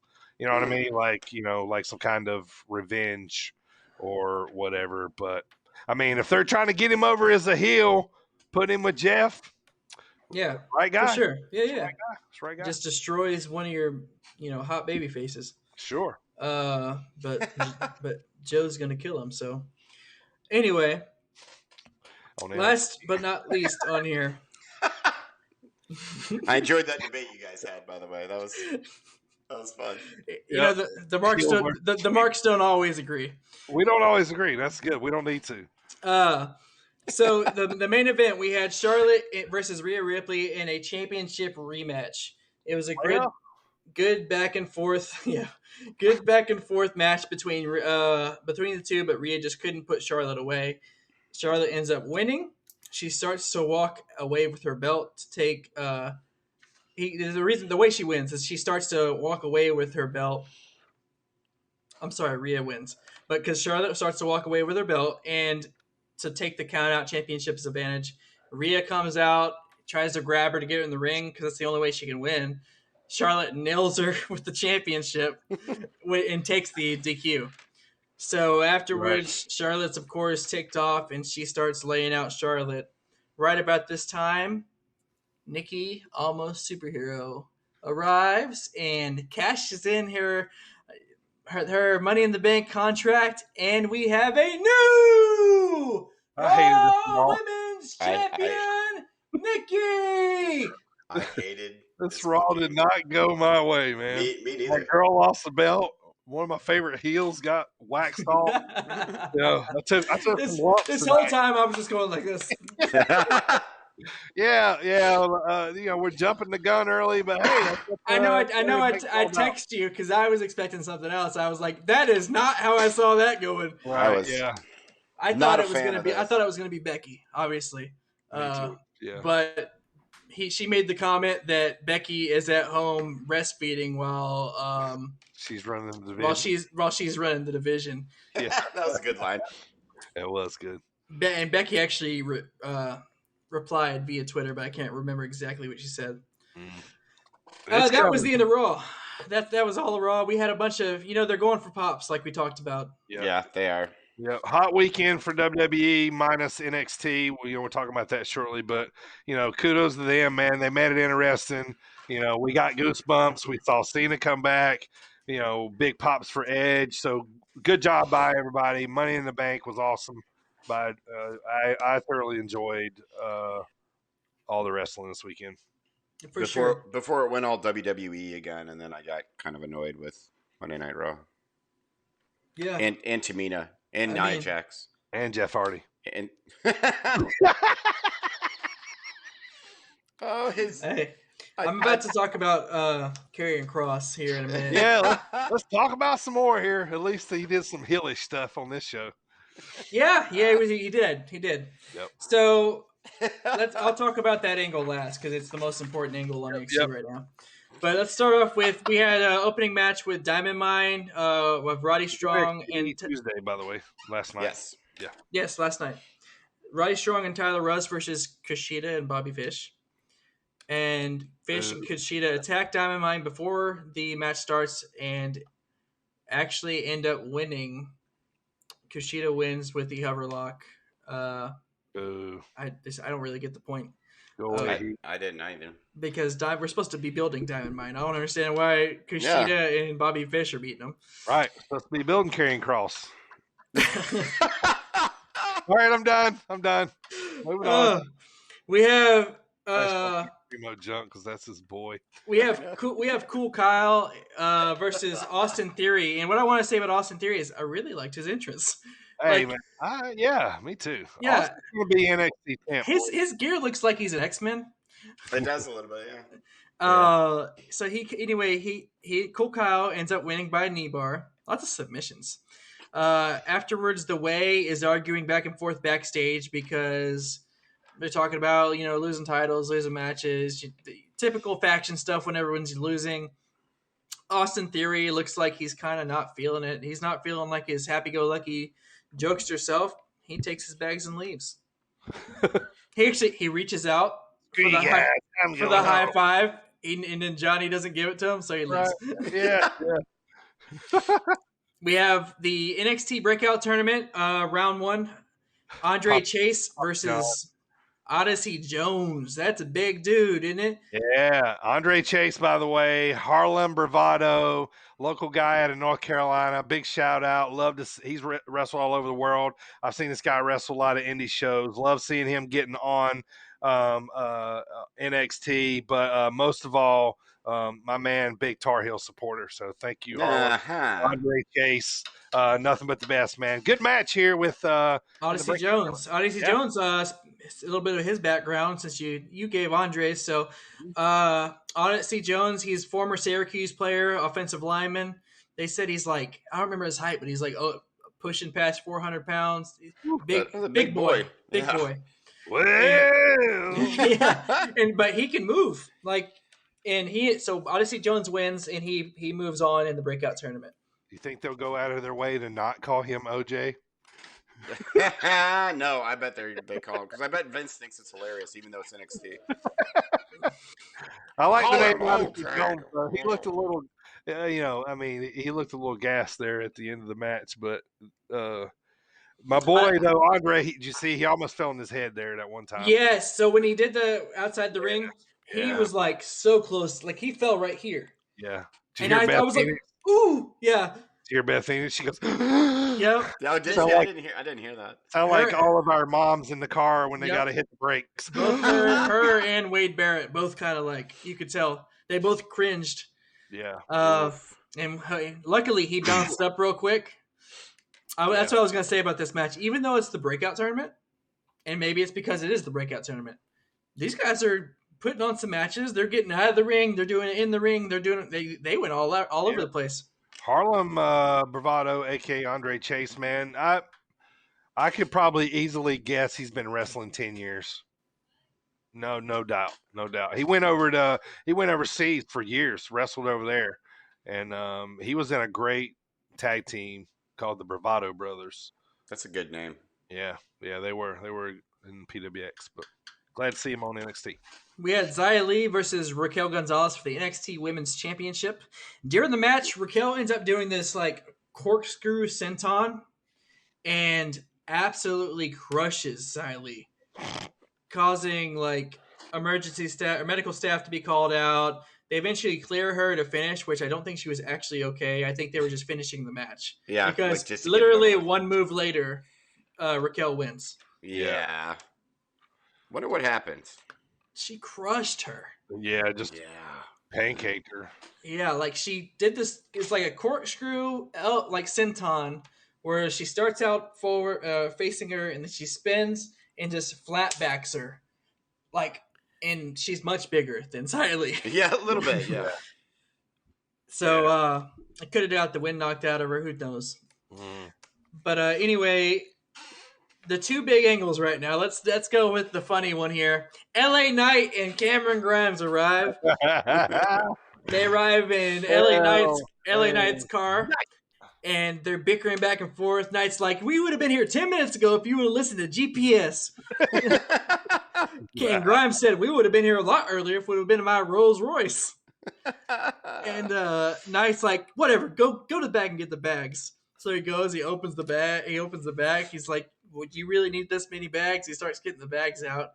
Drake Maverick is apparently not fired because he's walking by, and he's like, "Hey, let me help you out." And all I could think this whole time was, because it was Drake Maverick, Cameron Grimes, and L.A. Knight standing right there next to each other. I was like, TNA, like 6 years ago. I know, yeah, right, yeah. Kind of spot on a little bit. Right. So anyway, they had Rockstar. Excuse me. What's his name? Drake Maverick. Drake McIntyre. Drake McIntyre. Rockstar Spud. Drake Maverick tried to help out Cameron Grimes because so many bags, and he's gonna help him out. And LA Knight's like, "Don't help him out. Put those down. He's got them." He's basically being a big old jerk to Drake, and Yeah. Drake talks himself. You know, he's like as small as a mouse, but he's got a mouth bigger than he deserves. So he's like he ends up talking himself into a match with LA Knight. LA Knight and Drake Maverick have their match. During the match, LA. I keep getting their names all mixed up. During the match, Called this Eli Drake. Yeah, Eli Drake. LA Knight. Yeah, right. Drake Maverick. Eli Maverick Knight. Cameron Rockstar. Drake Eli. So during the match, LA Knight wants Cameron Grimes to hold the $1 million championship above his head like this. And he's also ticked off because the fans kept cheering for Grimes. So there's several times during the match where Grimes would get distracted. He'd be interacting with the fans, and he'd put the belt down. And LA Knight would stop what he's doing in the middle of the match, go out and make him put the title back up. He's like, put it back up above your head. So eventually, he's doing that one last time because he really, Cameron Grimes really like lays it on. He sits it down on the ring, and he's just like chilling, talking to the crowd. And LA Knight's like, "Hey, what are you doing?" He's leaning towards the outside through the ropes, and he tells Cameron Grimes to lift the belt up above his head. And right when he does that, Drake Maverick kicks him from behind, and he face plants the belt. And then Drake Maverick rolls him up and wins. So funny. So then after that, though, LA Knight was embarrassed, so he decided to beat down Drake Maverick. And Cameron Grimes stood up for Drake, but then, unfortunately, he was forced to also hit Drake, even though he didn't want to. Yeah. So. That was a funny spot to me. Going back real quick, I want to talk about Raquel and Xia Li. Dakota Kai. Y'all starting to see the dissension there? A little bit, yeah. They're doing small little isms of Dakota, kind of looking at Raquel, because Raquel, like at the end of this last interview, she said, after I beat Xia, there's literally going to be nobody else. And Dakota kind of like looked up at her like, so they're putting little tidbits in as the, dissension like it. Start to here. Yeah. So I like it. Are you looking at me with the lust in your eyes? How he said it. Yeah. How's your throat after that? I see your, you got lust in your eyes. How whenever they started. Yeah. So anyway, that's what I'm starting to feel there. Anything else for NXT? Yes, the main storyline here on NXT. It's the last thing we got to talk about. Video package is shown at the beginning of Samoa Joe's clause on being provoked, right? If anybody touches him, and that will be an act of provocation, and he can then lay hands. Somebody can get these hands, brother. So, brother. And the video also shows Cross doing just that by choking him out last week. So Joe comes out to open the show. He's not looking like an authority figure. He comes out, jeans, t-shirt, hands are taped up. He's ready to fight. Joe is ready to kill somebody.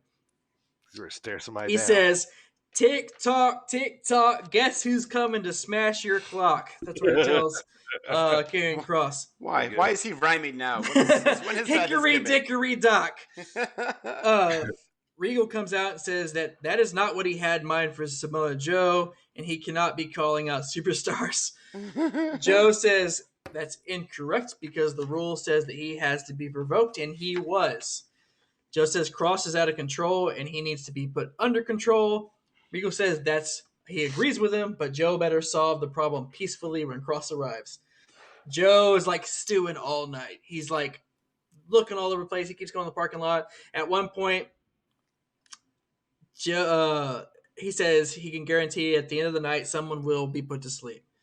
Joe thinks Kross arrives in his challenger, but then he pulls out the valet from the driver's seat and he basically gets aggressive with the valet until he realizes who it is.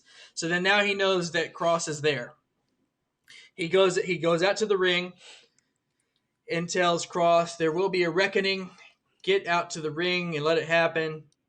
Cross shows up on the screen and says, NXT Championship means he can go anywhere he wants, do anything he wants, and hurt anyone he wants.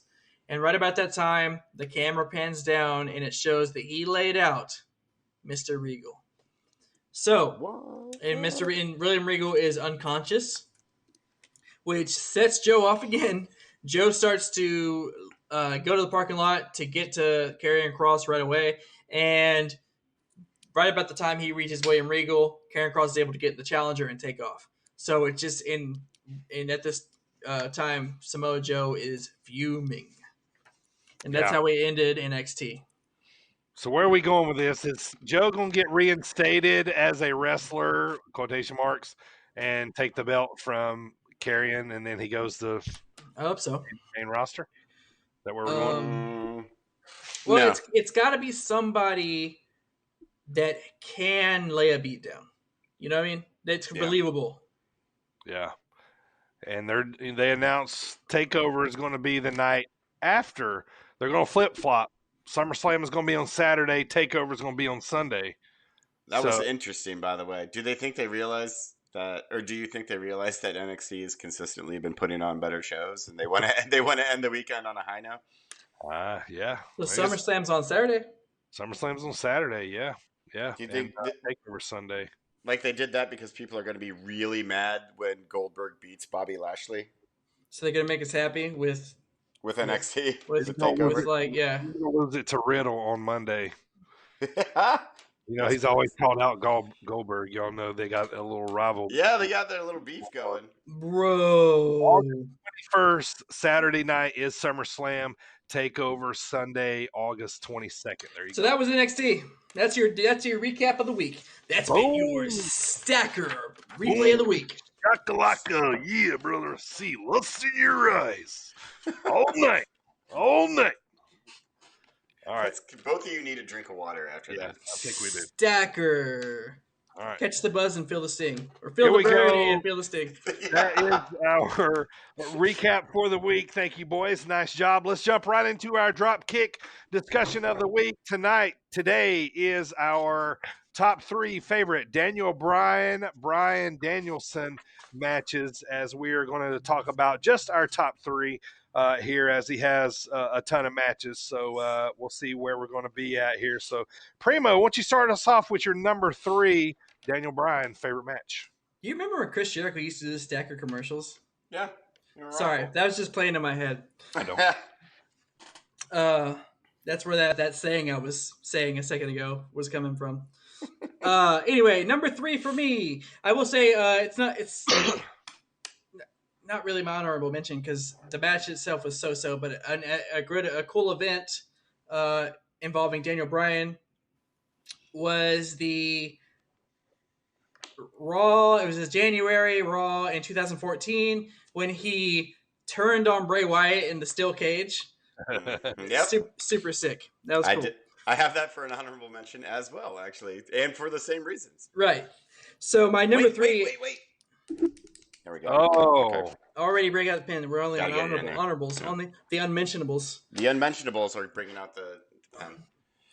So my number 3 is more recent. It's actually his WrestleMania 35 loss to Kofi Kingston. I'm going to jump in there too. That is my number 3 as well. That is also my number 3.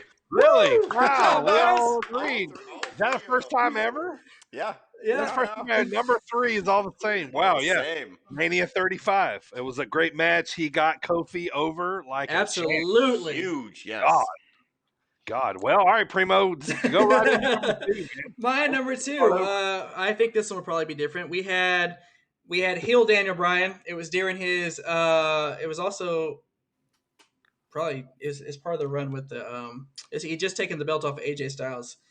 TLC 2018 versus AJ Styles. Was that before he was the Eco? It was right before that. So it was after he got destroyed by Brock Lesnar. Yep. Yes. Okay. Yeah. Yeah, that was it. Because then, right after that is when he debuted the hemp belt. Right. Which, Yeah. Yeah. what It a was great right after that. heel. Yeah. Eco-friendly belt. Yeah, so stupid. Like this thing will combust in like over so many It's years. biodegradable. Yeah, It's biodegradable. There you biodegradable. go. Yeah. AJ, you want to go number 2? Yeah. Real quick about number 3. I love the moment afterwards where Xavier Woods pulled off the belt and then off the little curtain thing or the tablecloth, and underneath it was the actual belt. Yeah, I popped huge for that. yeah, that was cool. That's a cool moment. So this list was actually really hard for me because I'm really all of us are Daniel Bryan fans, obviously. So, but it was hard to narrow it down. I could have done top 10 easily for this. I knew what my number 1 was, and then the other 2 I had to cipher. Me too. So my number 2 is match number 1 at WrestleMania 30, which the feud had been going on with Triple H and the Authority and blah blah blah. Yep. And he had to win match 1. That kicked off the card. It was the first match. It was the curtain jerker. WrestleMania.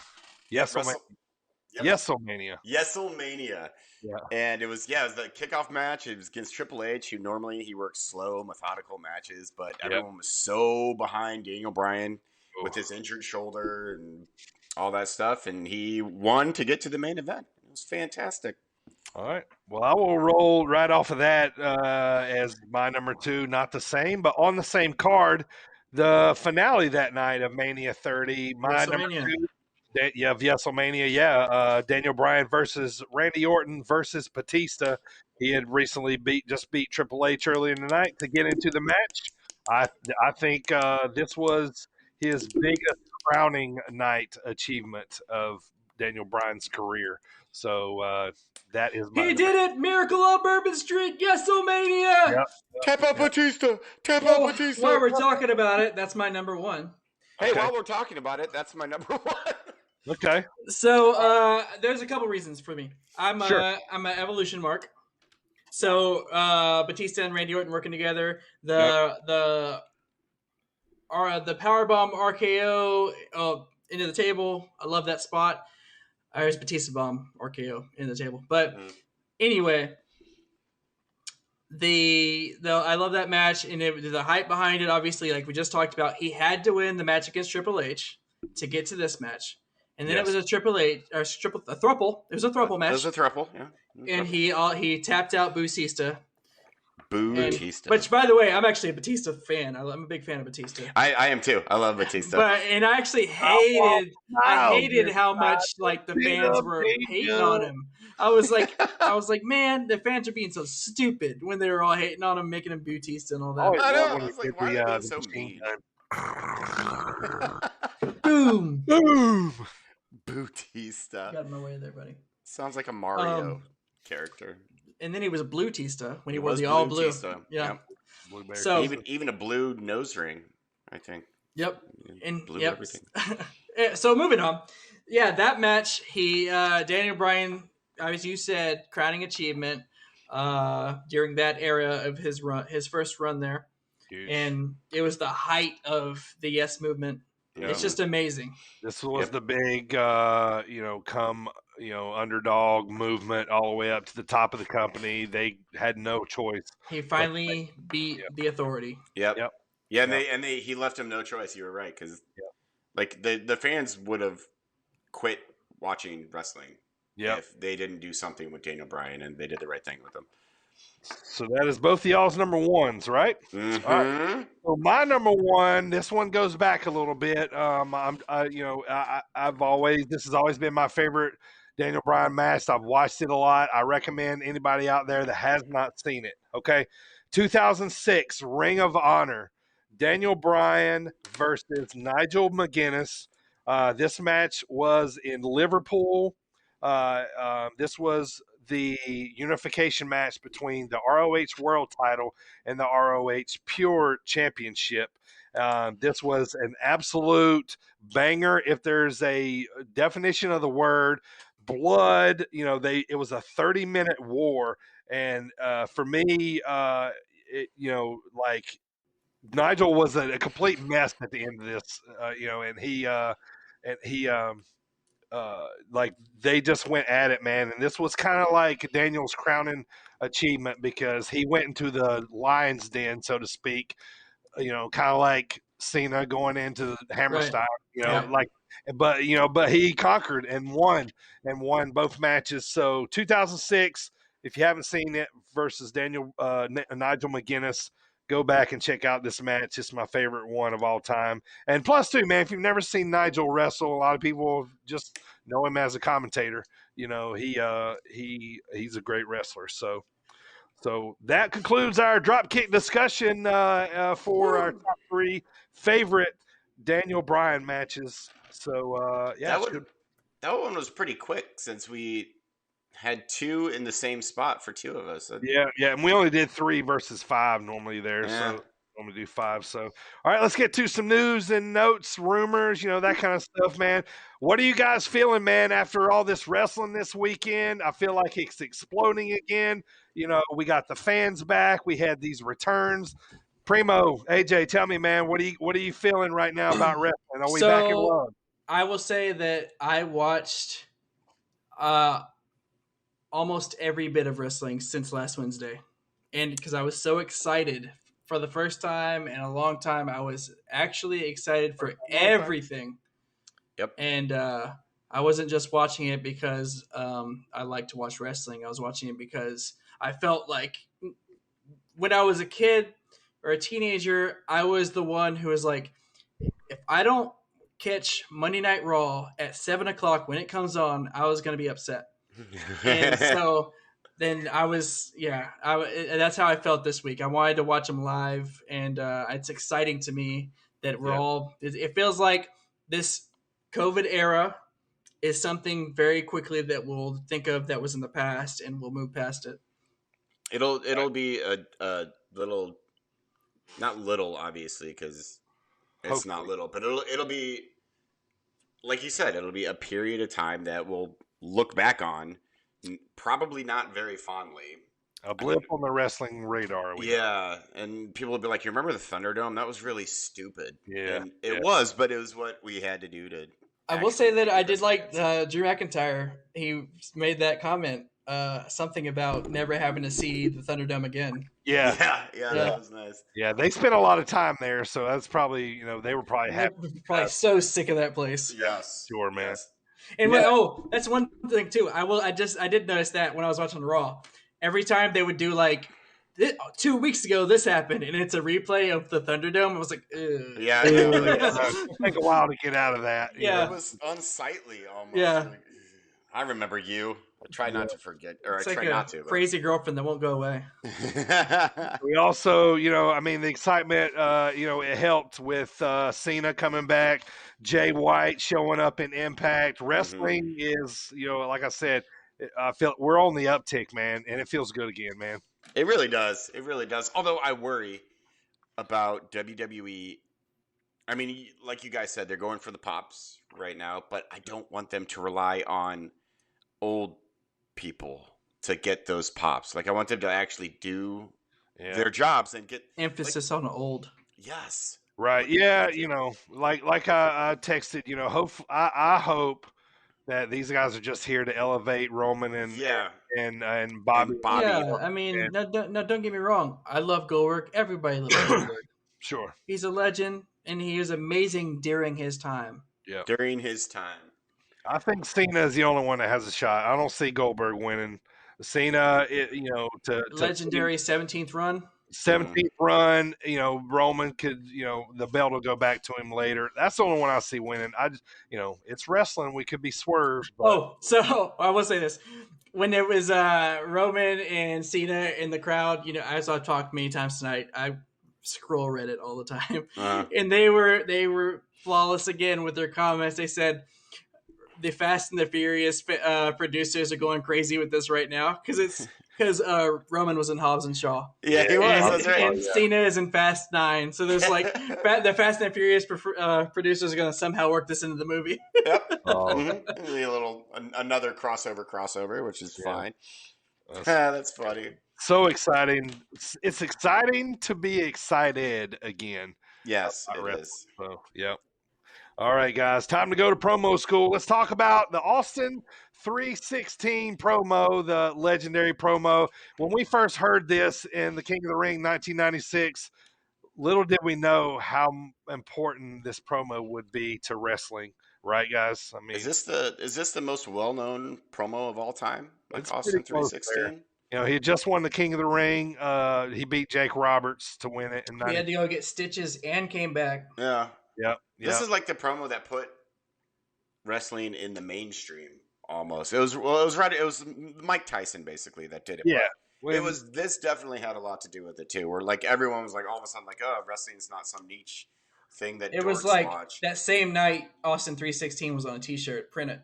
Uh-huh. Yeah. Yep. Yeah. Say this created the shirts. You know that eventually probably the top selling is probably up there with NWO as the top 2 ever. I still have my Austin 316 shirt. Yeah. Oh, I'm gonna find it and wear it next show. So legendary Michael P.S. Hayes was the interviewer for the ring, for the interview right after Austin had won the 1996 King of the Ring. So let's check it out. Prestigious King of the Ring, Stone Cold Steve Austin, an incredible victory. The first thing I want to be done is to get that piece of crap out of my ring. Don't just get him out of the ring, get him out of the WWF. Because I've proved WWF. without a shadow of a doubt, you ain't got what it takes anymore. You sit there and you thump your Bible and you say your prayers, and it didn't get you anywhere. Talk about your Psalms, talk about John 3:16. Austin 3:16 says I just whipped your ass. And we're off to the races. Oh, that's not good. All he's got to do is go buy him a cheap bottle of Thunderbird and try to dig back some of that courage he had in his prime. Ooh. As the King of the Ring, I'm serving notice to every one of the WWF superstars. I don't give a damn what they are. They're all on the list, and that's Stone Cold's list, and I'm fixing to start running through all of them. They're on the list. As far as this championship match is considered, son, I don't give a damn if it's Davey Boy Smith or Shawn Michaels. Steve Austin's time has come. And when I get the shot, you're looking at the next WWF champion, and that's the bottom line of what Stone Cold said so. One. Humble, the fourth prestigious King of the Ring, Stone Cold Steve Austin. So Stone Cold had a list way before Chris Jericho did. He did. Yeah, apparently he did. Yeah, we just forgot about it. I forgot that Stone Cold said thumping your Bibles in that promo. I totally forgot about that. And he mentioned a bottle of Thunderbird. Yeah, bottle of Thunderbird. Get that hump of crap out of my ring. Matter of fact, get him out of the WWF. Yeah, The they're WWF.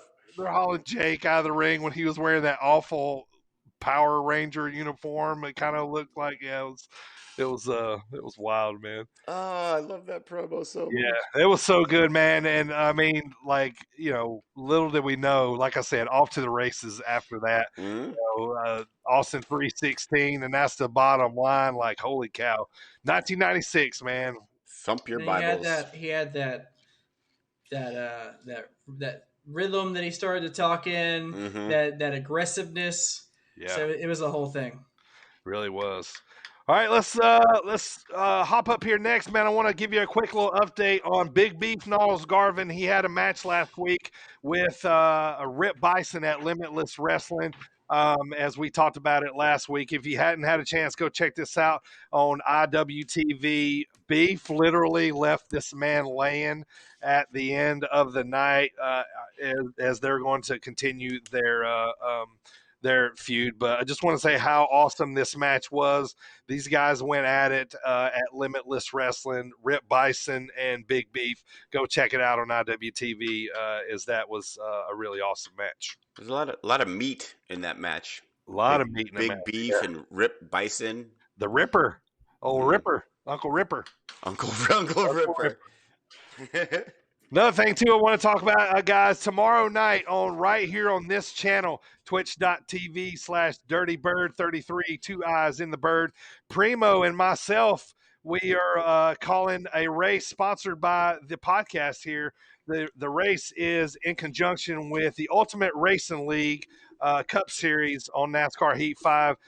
The race is called the Sit Down Mark 200, live from virtual Kentucky Speedway tomorrow night at 8/7 Central. We want to thank URL for letting us sponsor the race, and make sure you guys tune into that, as me and Primo are going to be calling some NASCAR racing tomorrow night. So we want to thank URL, Ultimate Racing League. Go check those guys out, URL 2019 on Twitter, and we thank those guys for letting us sponsor the race. So check that out tomorrow night. I'm excited for that. I'm gonna be in the comments cursing up a storm, just so you guys know. Bring it. Get it all out in the comments. Because I mean, you guys can't control me over there. You can't. No. Yeah, you're just a fan over there. Just bust me. I'm gonna get all my cursing out, and it needs to go. All right. Well, there's one thing you can control, AJ, and that is your retain of the Squared Circle champions. Squared Circle questions. There was a little bit of some discrepancy. I think Primo got the job last week, but we went with the champ as Primo. You actually have to win to get the title. Like, you can't just win via DQ or count out. You gotta beat the man. All right. So tonight we got Squared Circle questions is back. AJ still the champ after 3 segments. So tonight is segment number 4 here. So we'll see if he can hang on to it. So long story short here, rules, 3 categories: wrestler, pay-per-view, and wrestling potpourri. As I will state facts about each. The guys make one answer as their first answer is their answer. They don't get to just holler out answers. So we try, but it doesn't really work. You can holler out, but that's you can. But the first one's going to be your answer. Yes. So we've both made that mistake now. Yeah, a little bit. So let's get started here. Let's see if Primo can pull it out here. So you got to take down the champ. A tie won't win here. So here we go. AJ, be quiet. I'm listening. All right, AJ. If you want to get us started, man, pick the first category. Wrestler. Yeah, good wrestler in there. All right, here we go. Wrestler. You ready? Here we go. Born January 28th, 1978. He is 6'3", 267 pounds. He hit the main roster in 2009. He is a 5-time WWE Tag Team Champion, a 3-time WWE United States Champion. He won the 2010 King of the Ring. He won the 2012 Royal Rumble. He won the 2015 Money in the Bank. Sheamus. First Irish World Champion, and he was in a tag team with Cesaro. The answer is Sheamus. That was coming out of my mouth. Well, you. All right, Primo takes the first question here. Woo! All right. I don't like where this is going. Here. All right, Primo. Pay-per-view or potpourri? Well, Dirty, I will take pay-per-view. All right, pay-per-view. Here we go. Always my downfall. You guys might get this one early. All right. Here we go. Listen up. Ready? You don't have to get the year right. You can just get the pay-per-view. All right, here we go. Taz beat Jerry Lawler. Kurt Angle beat Randy Orton. The Full-Blooded Italians beat Tajiri and Super Crazy. One Night Stand 2007. I'll give it to you. It was 2006. But You're right. Finish up, though. Sabu and I think Rey Mysterio fought to a draw.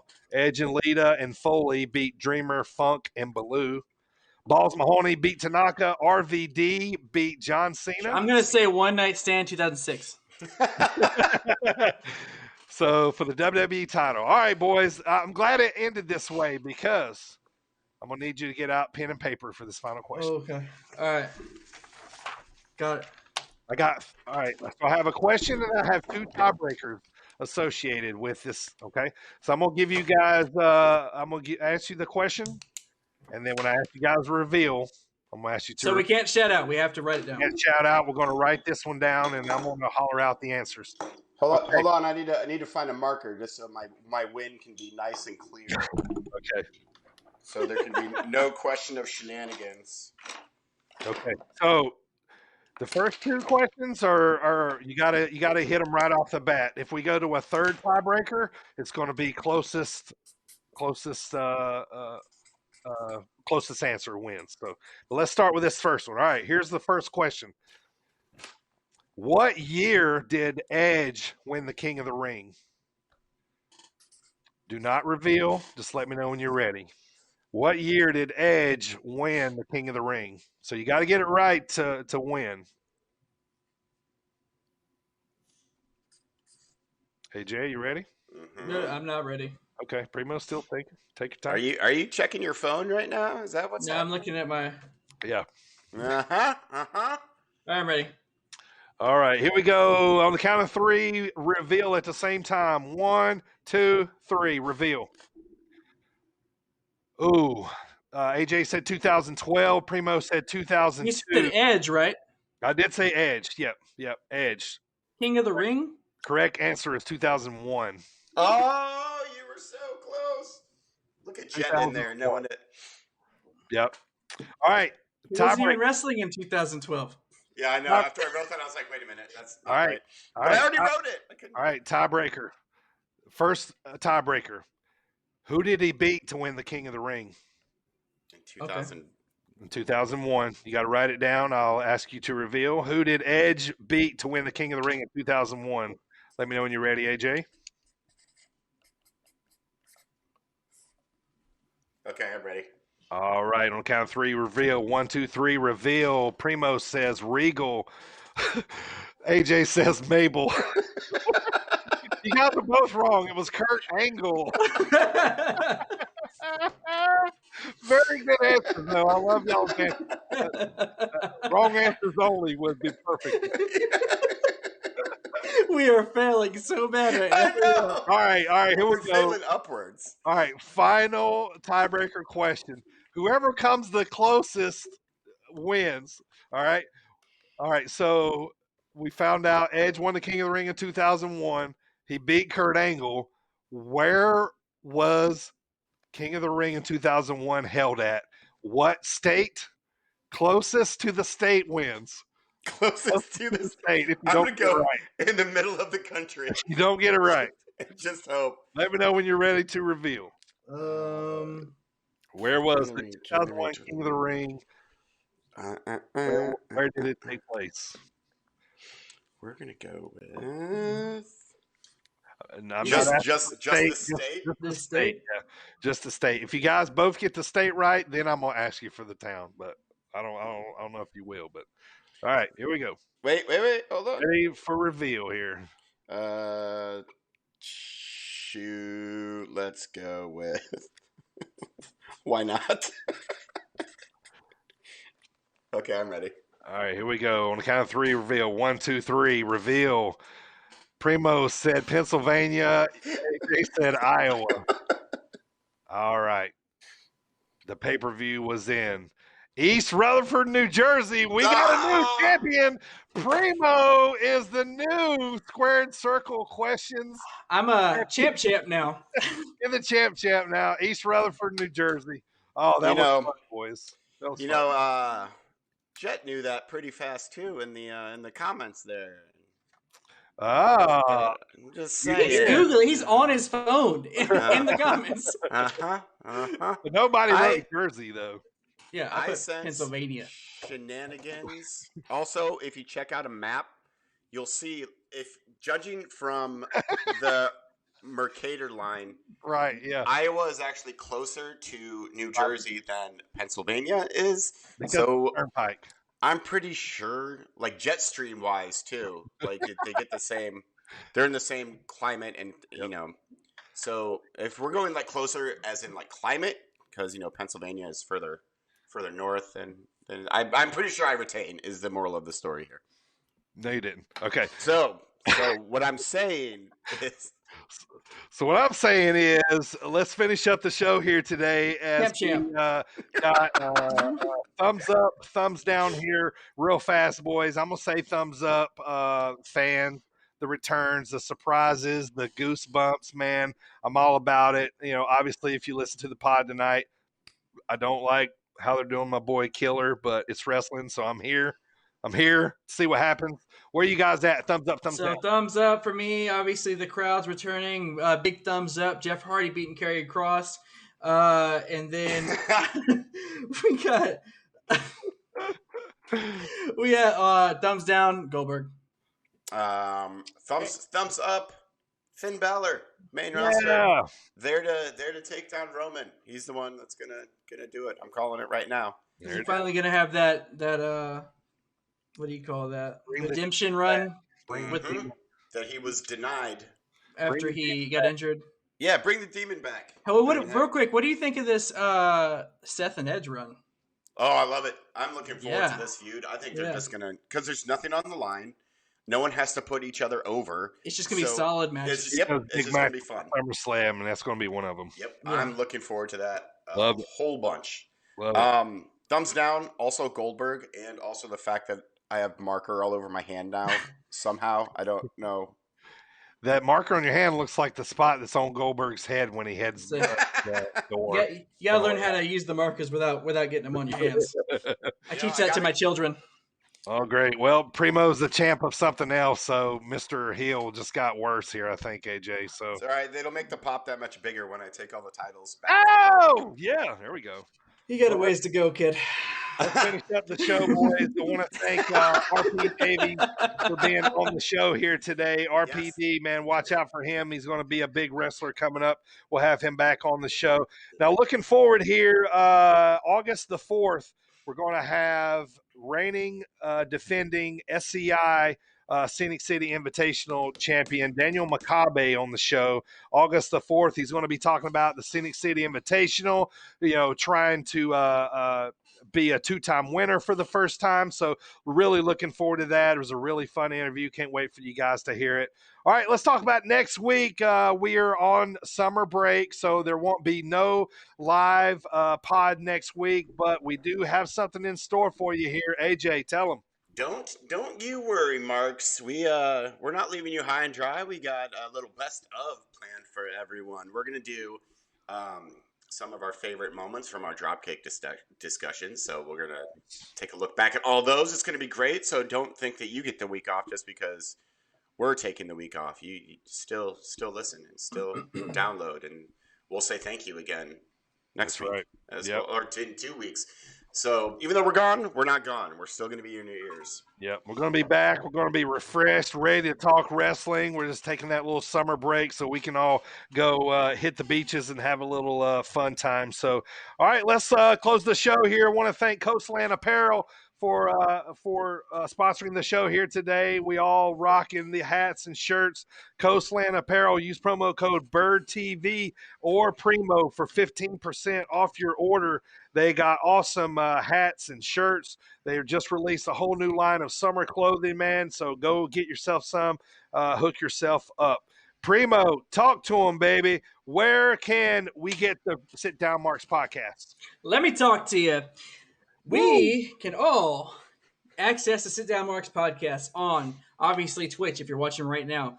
However, if you're listening, also, it could be on Spotify, iHeartRadio, Apple Podcasts, Google Podcasts, Stitcher, Amazon Prime Music, Audible, and also Sportnarium Online Radio. Everywhere, baby.